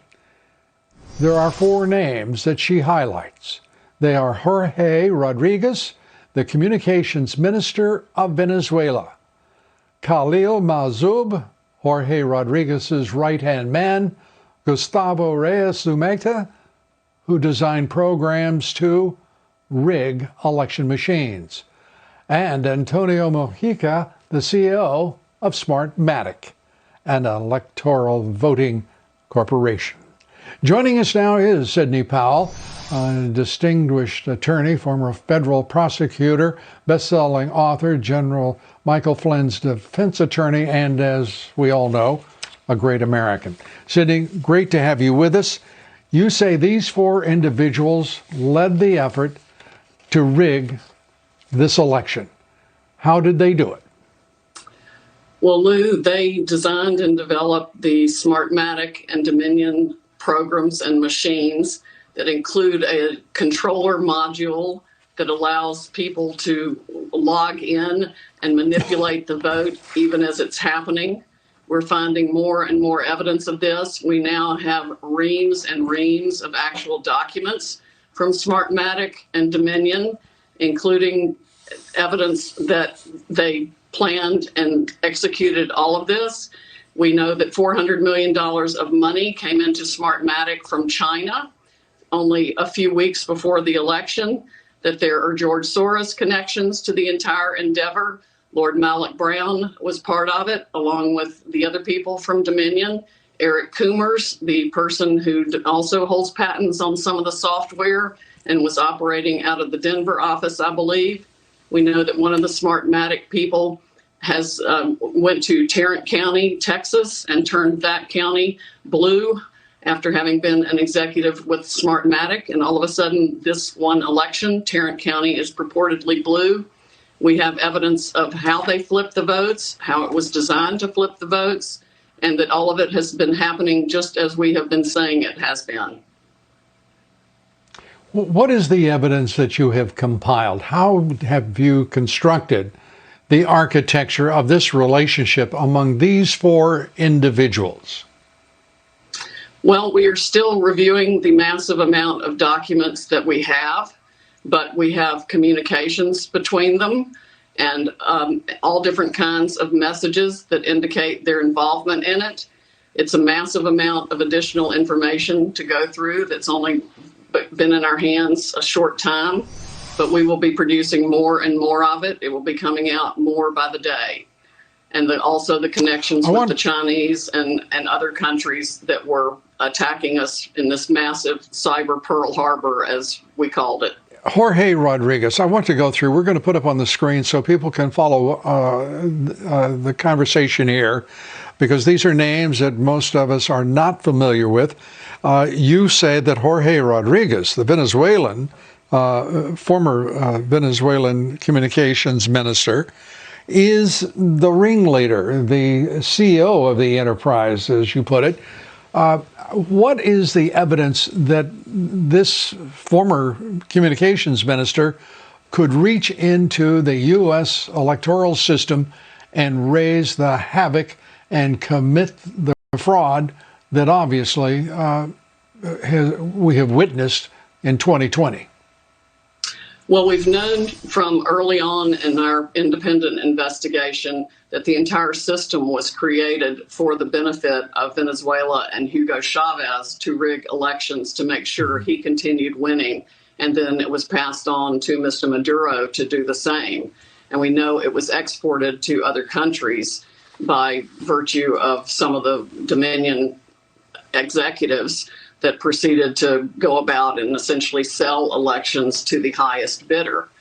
Now, if you remember from what we watched earlier in that 12-minute segment where that guy was giving the presentation, the guy he called Dr. Evil is who she is referring to. So it's the bald guy. That's Jorge.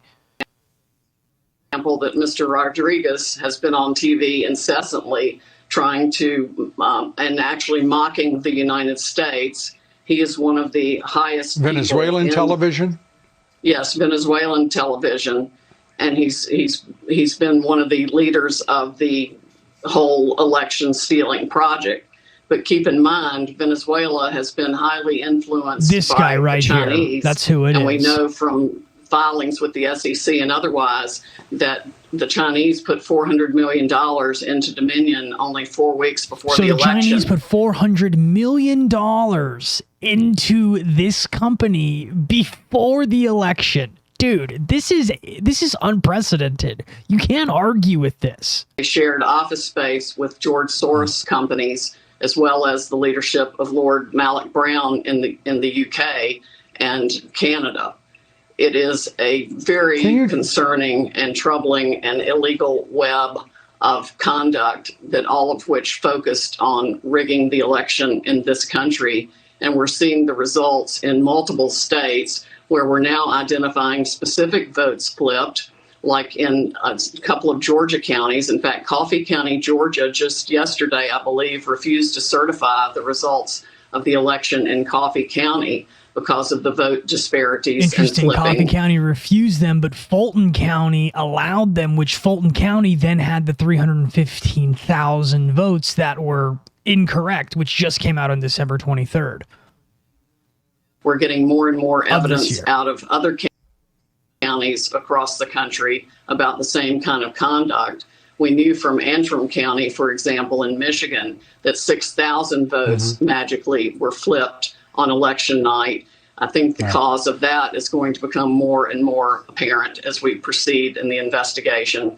And frankly, our National Security Agency and Defense Intelligence Agency need to be all over this immediately. The evidence is overwhelming and extremely troubling that this has been going on, and it didn't just start this year. We're going to be back with Sydney. We're going to take a quick break. We're going to examine in some detail the reasons for what is apparently a broadly coordinated effort to actually bring down this president by ending his second term before it could begin. We're back now with attorney Sidney Powell. She was describing a cyber Pearl Harbor in the 2020 election, focusing on 4 names. I would also like to put up this element from your investigation. If we could have that full screen up so that we could all go through that with the audience, because it's important as we look at these 4 names. We're talking about a very large foreign intrusion and interference in the election of 2020. It's outrageous that we have an attorney general, Sidney, who has said that he sees no sign of any significant fraud that would overturn the election.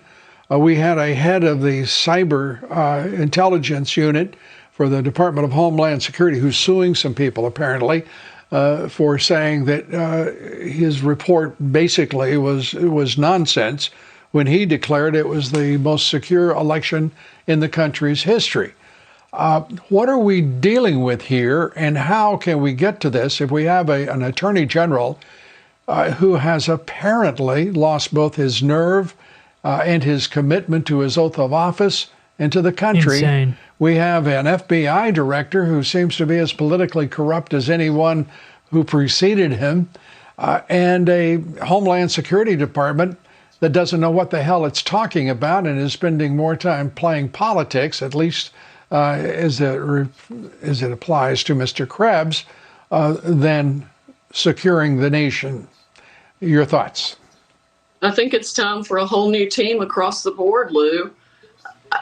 There's no explanation for the way the FBI has treated witnesses, good American citizens who've been brave enough to come forward with direct evidence of things like thousands of ballots moving from one state to another in the middle of the night to do what is called backfilling into the machines so that they can perpetrate their fraud, because President Trump won so many votes, he blew up their algorithm. The American people blew up the algorithm they created before the election to shave votes from Biden and give them to Trump.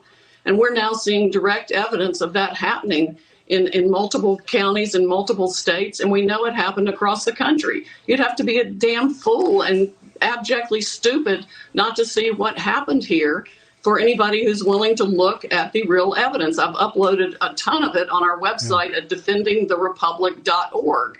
And Twitter is even trying to destroy our new website, kraken-wood.com. Krakenwood? Bro, these people are that shit was so funny. Anyways, okay. Trying to get the word out to the American people on what's been happening here and the truth, and upload documents. Twitter took our account down the first night. And that was before Elon ended up buying X, which is the reason he bought X was because of all of this fraud. Do you see how everything is connected? Let me make you an offer very straightforwardly. We will gladly put forward your evidence that supports your claim that this was a cyber Pearl Harbor. We have tremendous evidence already of fraud in this election. But I will be glad to put forward on this broadcast whatever evidence you have. And we'll be glad to do it immediately. Awesome. We'll work overnight. We will take up whatever air we're permitted beyond this broadcast. But we have to get to the bottom of this. And the question now is not about the integrity or the energy of those responsible for securing the national interest for defending this country. It's how in the hell do we defend this country and secure the interest of this company without them? That's really the two questions. Yes, well, the American people are going to have to insist on paper ballots with real identification. That's going to be one of the key things. Well, that's going to be great for the stop. next. Sidney, I've got to tell you, I'm not even going to contemplate the next election. I'm not even contemplating the January 5th election in Georgia. The hell with that. If the people of Georgia are dumb enough, after what they have gone through in the November 3rd election, to then go toward January 5th and a runoff and think that changing nothing will change the outcome, then the people of Georgia aren't half as smart as I believe them to be. Well, that's what ended up happening. He was right. What ended up happening was the 315,000 votes ended up not even being fucking assigned as they should have been. And I believe the patriots in Georgia should stop this nonsense now. It is not something that to be decided about over who do you favor, which party, which candidate. This is now about faith in the electoral system in one specific state that may control the destiny of this country. And by God, it's too important 100%. for anyone. Destiny of the country is correct, because look at the amount of damage that the Biden administration did in 4 years.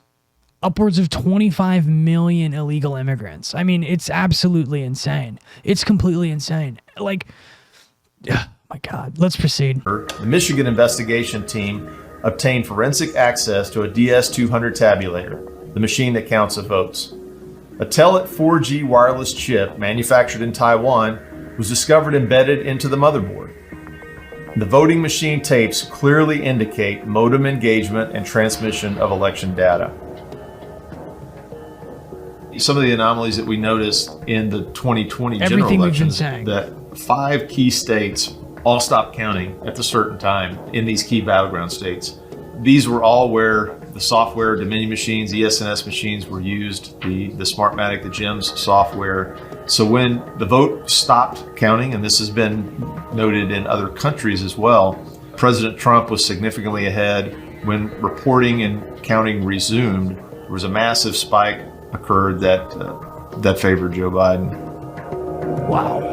Now, what's hilarious is people at MSNBC tried to say that it's impossible to have internet connection to these tabulated machines. But what we've been seeing this entire time is that's not true. They even had 4G whatever microchips that could go into the machines, but they still tried to gaslight the American public, which is why I said in the last video that I did that the media companies are an enemy to the American public, and this only furthers that. Voting machines are too vulnerable. Voting machines in Georgia and Texas switch votes from one candidate to another. Virtually every machine was broken into. Ballot recording machines. Voting machines. Machines. Machines. Voting machines. Voting machines. Machines. Machine. Machines. Machine. Machines, which are vulnerable to being hacked. Every time on MSNBC they talk about Tina Peters, they're proud that they have a Gold Star mother in there for 9 years. They want her to die in prison, just like they wanted President Trump to die in prison. That these voting machines aren't rigged, they're not set up to the internet, you can't easily hack them, but still Donald Trump was able to convince millions of Americans. So the point of that video is to show that in 2000 they talked about this, in 2004 they talked about this, in 2008, 2012, 2016, you even have Kamala Harris saying that it's extremely vulnerable. These machines can be hacked into. And all of a sudden in 2020, when they then use them to hack into them and the CIA topples the United States of America in a secret coup, all of a sudden they're fine. And MSNBC lies to the American public, which they claim Donald Trump did. This is about the truth. This isn't me running game for Trump. This is about the truth. That's the truth. And if this ends up being exactly what happened, and that Maduro flips and he says everything that happened and people start going to jail and indictments start happening, which would be amazing, I don't want to hear it. I'm going to say I told you so. Now, in this one, we have Sidney Powell talking about Dominion primarily. I can hardly wait to put forth all the evidence we have collected on Dominion, starting with the fact it was created to produce altered voting results in Venezuela for Hugo Chavez, and then shipped internationally to manipulate votes for purchase in other countries, including this one, It was funded by money from Venezuela and Cuba, and China has a role in it also. We have staggering statistical evidence. We have staggering testimony from witnesses, including one who was personally in briefings when all of this was discussed and planned, beginning with Hugo Chavez and how it was designed there, and then saw it happening in this country. As soon as the state shut down on election night and stopped counting, those are the states where the most egregious problems occurred.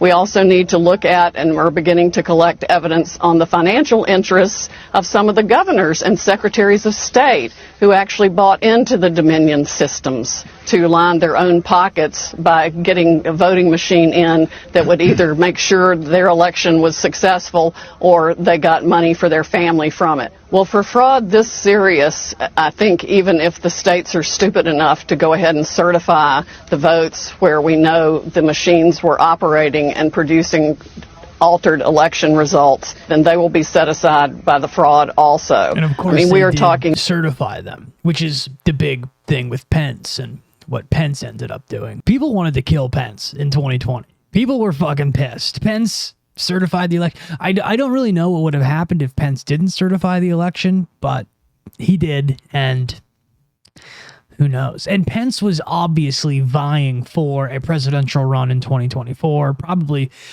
would be trying to look forward to the future of running for 2024 if MAGA wasn't on its last breath. If this is not what's going to happen, if this 2020 election is not what is in their mind right now and starting to get people arrested for this, in addition to the fraud that's going on in Minnesota and Somalia and all of this other stuff, which Trump is already discussing, and we're going to look at that as well, then MAGA is completely dead, and it's going to be very difficult for 2026 to come out favorably for the conservatives.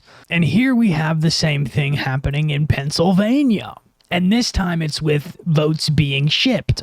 This evidence demonstrates, and it's through eyewitness testimony that's been corroborated by others through their eyewitness statements, that 130,000 to 280,000 completed ballots for the 2020 general election were shipped from Bethpage, New York to Lancaster, Pennsylvania, where those ballots and the trailer in which they were shipped disappeared.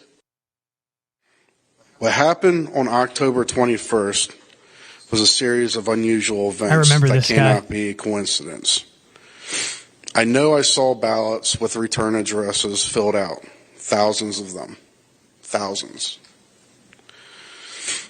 loaded onto my trailer in New York and headed for Pennsylvania. At first, I didn't think it was a big deal. In fact, I thought it was really awesome. I really did. I was like, sweet, I'm doing something for the presidential race. You know, this is cool. But as things became weirder, I got to thinking and wondered why I was driving complete ballots from New York to Pennsylvania. I didn't know why, so I decided to speak up. And that's what I'm doing today. It could be 144 to over to 250,000 ballots. Let me tell you a little secret. Part of our developing investigation indicates that Jesse wasn't alone. There was a number, as in like a bunch of different trucks, which engaged in this. Well, and So that's when the you thing. think That's about only on one truck. 144,000 on one single truck. And this happened in every single battleground state. I mean, it's unprecedented. It's crazy. It's who knows how many fraudulent votes actually went through and how many go through every single election. And in my opinion, COVID in part was due to this. This happened. And in my opinion, this is one of the key reasons COVID happened. I believe this is a key reason. I believe that the populist movement in the United States was growing so big and it was becoming, it was going to be completely unstoppable. The globalist agenda was completely becoming dismantled. And I think that what we have going on right now, if things get back on track, it can happen. But again, it really depends on what these next steps are and if this fizzles out or not. Because right now, this is a lot of wishful thinking and a lot of hoping and a lot of just kind of like thinking maybe there's a possibility this can happen. Because again, you know, Trump is tweeting and sharing all these posts on Truth Social about this election stuff. Who knows if that's going to be what happens, because he does seem to side of just talk a lot of shit. So again, this could be a nothing burger. Who knows?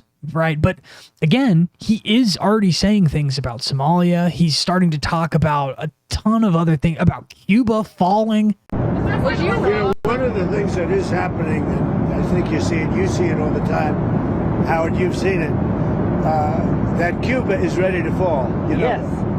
Cuba looks like it's ready to fall. I don't know if they're going to hold out. But Cuba now has no income. They got all of their income from Venezuela, from the Venezuelan oil. They're not getting any of it. And Cuba literally is ready to fall. And you have a lot of great Cuban Americans that are going to be very happy about this. So Cuba might fall, and maybe the United States gets a 2-for-1 special. Like who knows, really, right? And this too right here is from his time on Air Force One. Somalia. So he made all these statements today. Pirates. But what they are doing is they're stealing money from the American taxpayer. And every one of them should be forced to leave this country, including Ilhan Omar, who's a total crook. And she's one of the leaders of it. Not the only, because she's not that smart. But think of it. $19 billion at least they've stolen from Minnesota and from the United States. It's actually more from the United States, because Minnesota puts in, and we're not going to pay it anymore. We're going to have Waltz go pay. We're not going to pay them, and we're not going to pay California, and we're not going to pay Illinois with that big slob of a governor that they have. Right here is all of the percentages. And I mean, it's absolutely mind-numbing to look at what it is that us taxpayers are paying for in relation to people that are not even fucking citizens of this country. It's insane. It's completely insane. And as somebody who is, you know, sensitive to welfare recipients, at one point I received $300 a month in SNAP benefits when I had just gotten out of rehab. And the thing is I got SNAP benefits for about 3 months and then it went away. And that's because it's supposed to help you get back on your feet, right? It's not supposed to be this thing that you're on forever. I mean, we have people from 75.2% of people from Yemen are on the SNAP benefits. Bhutan, 81%. Somalia, 71%. Dominican Republic, 68%. Afghanistan, 68%, et cetera, et cetera. I mean, these numbers are insane. These numbers are absolutely insane. They are not even net zeros. They are net negatives. It's fucking crazy. What's the fucking point? What is the fucking point? And then you have senators who are from these places saying things like this about our republic. A lot of the policies that we have put in place has kind of helped. Me fucking sick. It makes me sick to my stomach, dude. Lead the devastation in Venezuela, and we've sort of set the stage for where we are arriving today. This particular bullying and the use of sanctions to eventually intervene and make regime change really does not help the people of countries like Venezuela. Right, dude. It doesn't help the people. Right. It doesn't help the people at all. Probably because she actually is a product of a regime change. She's from Somalia. Her family were the dictators of Somalia. And then they were usurped, and she came over here seeking asylum. And now she is a massive liar who married her brother to get residency here. Those things are true. I've seen the documentations. In fact, how did her brother go from having a business with $0 of investment to having a portfolio of over $60 billion in 1 year? 0 to 60 billion. Within 1 year, being in control of assets of up to $60 billion. I don't know how that happens, but that's pretty crazy. And it doesn't help the people I know it might not help everybody, and not everybody, might be excited about this. I know we have a bunch of twinks who are angry about it here in the United States, but the next things I'm going to show you, you can't refute. So here's a celebration compilation of people just being extremely excited that Maduro was captured. And I just feel like it's so insanely asinine, and it is so elitist to tell these people that either they're wrong or that, it's not going to help these people. Like, you can't argue with this. Like, I can't comprehend white liberals or even fucking Ilhan the cunt Omar trying to say that, like, look at this, dude. You cannot argue with this. This is reality. You can't deny this. Like, there's so many videos. This is so many people. So, I don't know. I would be ignorant to say that that's fake. I would be ignorant to not admit that that is not a part of it, right? Obviously, the onion of truth has a lot of different layers and different facets, but there are some people who are extremely jubilant over this. And to completely paint with a broad brush is such a Western elitist, ignorant way of looking at things. It's like not even knowing that you are shutting off the conversation of intersectionality. It's such a midwit to low IQ thing to do. And again, it is justifying your worldview through mental gymnastics at that point. So I have a ton of these voter videos, a ton of this election fraud stuff. The next things we're going to look at a couple of videos from Michael Flynn, and then I think we're going to be done, because I could literally do this for another 4 hours. I have hundreds of videos on this. To those of you who don't know, Michael Flynn was the U.S. National Security Advisor during the Trump administration, and he often goes on to Alex Jones's InfoWars and discusses things that are kind of going on. He has a lot of intel behind the scenes, and he shares some good insight. He can be a little, sometimes he kind of plays up what's really going on, and he can get really excited. But I think that it is good to look at these things to get a more full picture of somebody who was actually in the Trump administration. Now, Flynn went on a tweet storm today saying that he thinks Maduro is going to be the final piece in the puzzle towards getting this 2020 election stuff re-examined and some people arrested.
Playing out. Now, maybe some of those paths are still being played out, because who knows what the ramifications are going to be to this. I genuinely never thought I would be talking about 2020 in 2026 as if something might happen with it. Trump is tweeting and posting about the stolen election of 2020. We have just captured Maduro, who may or may not be trying to make a deal to be free with Trump to reveal names and people participating in the widespread election fraud that's been happening since the year 2000 and 2004. The next steps of this could be absolutely insane. We might be trying to grab Venezuela, Greenland, and possibly Cuba. The Monroe Doctrine is back, and the United States is controlling the Western Hemisphere. There's also a ton of things happening right now in Iran. Iran might be having a little bit of a regime change as well. There's huge protests going on in Iran. We didn't even talk about that today. That's another thing that we'll kind of get to. But things are looking very good on a geopolitical scale in terms of what the United States is kind of going for, right? The Monroe Doctrine is back, and we are going to be controlling the Western Hemisphere in a way that we haven't done in a very, very long time. It looks like one of the biggest agitators to the United States in Venezuela is going to be ran by us for a while. We also have massive protests happening in Iran at this moment and a ton of things going on there. Things are looking really weird. They're looking really crazy. We just had the Epstein files come out. We have people talking about a tax revolt involved with Somalia. Trump is addressing the Somalia thing. At least he mentioned it. I mean, who knows? But things might start moving. And I think to be completely lacking any hope or black-pilled is not really the way to go. I'm not a black-pilled kind of guy, but I am looking at things realistically.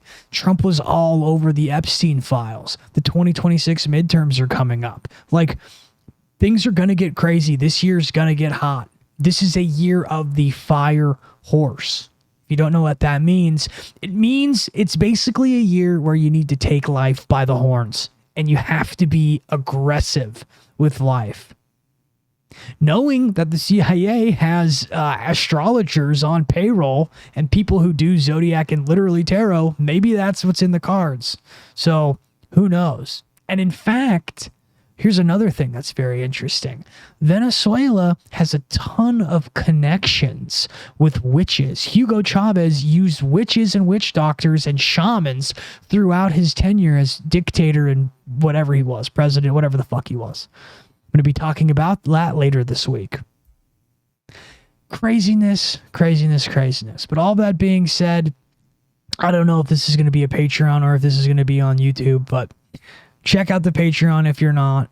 If you're on the Patreon already, thank you for being a supporter. I'm exhausted. I've been recording this one for about 10 hours. This took a long time. All right, guys. God bless. Peace.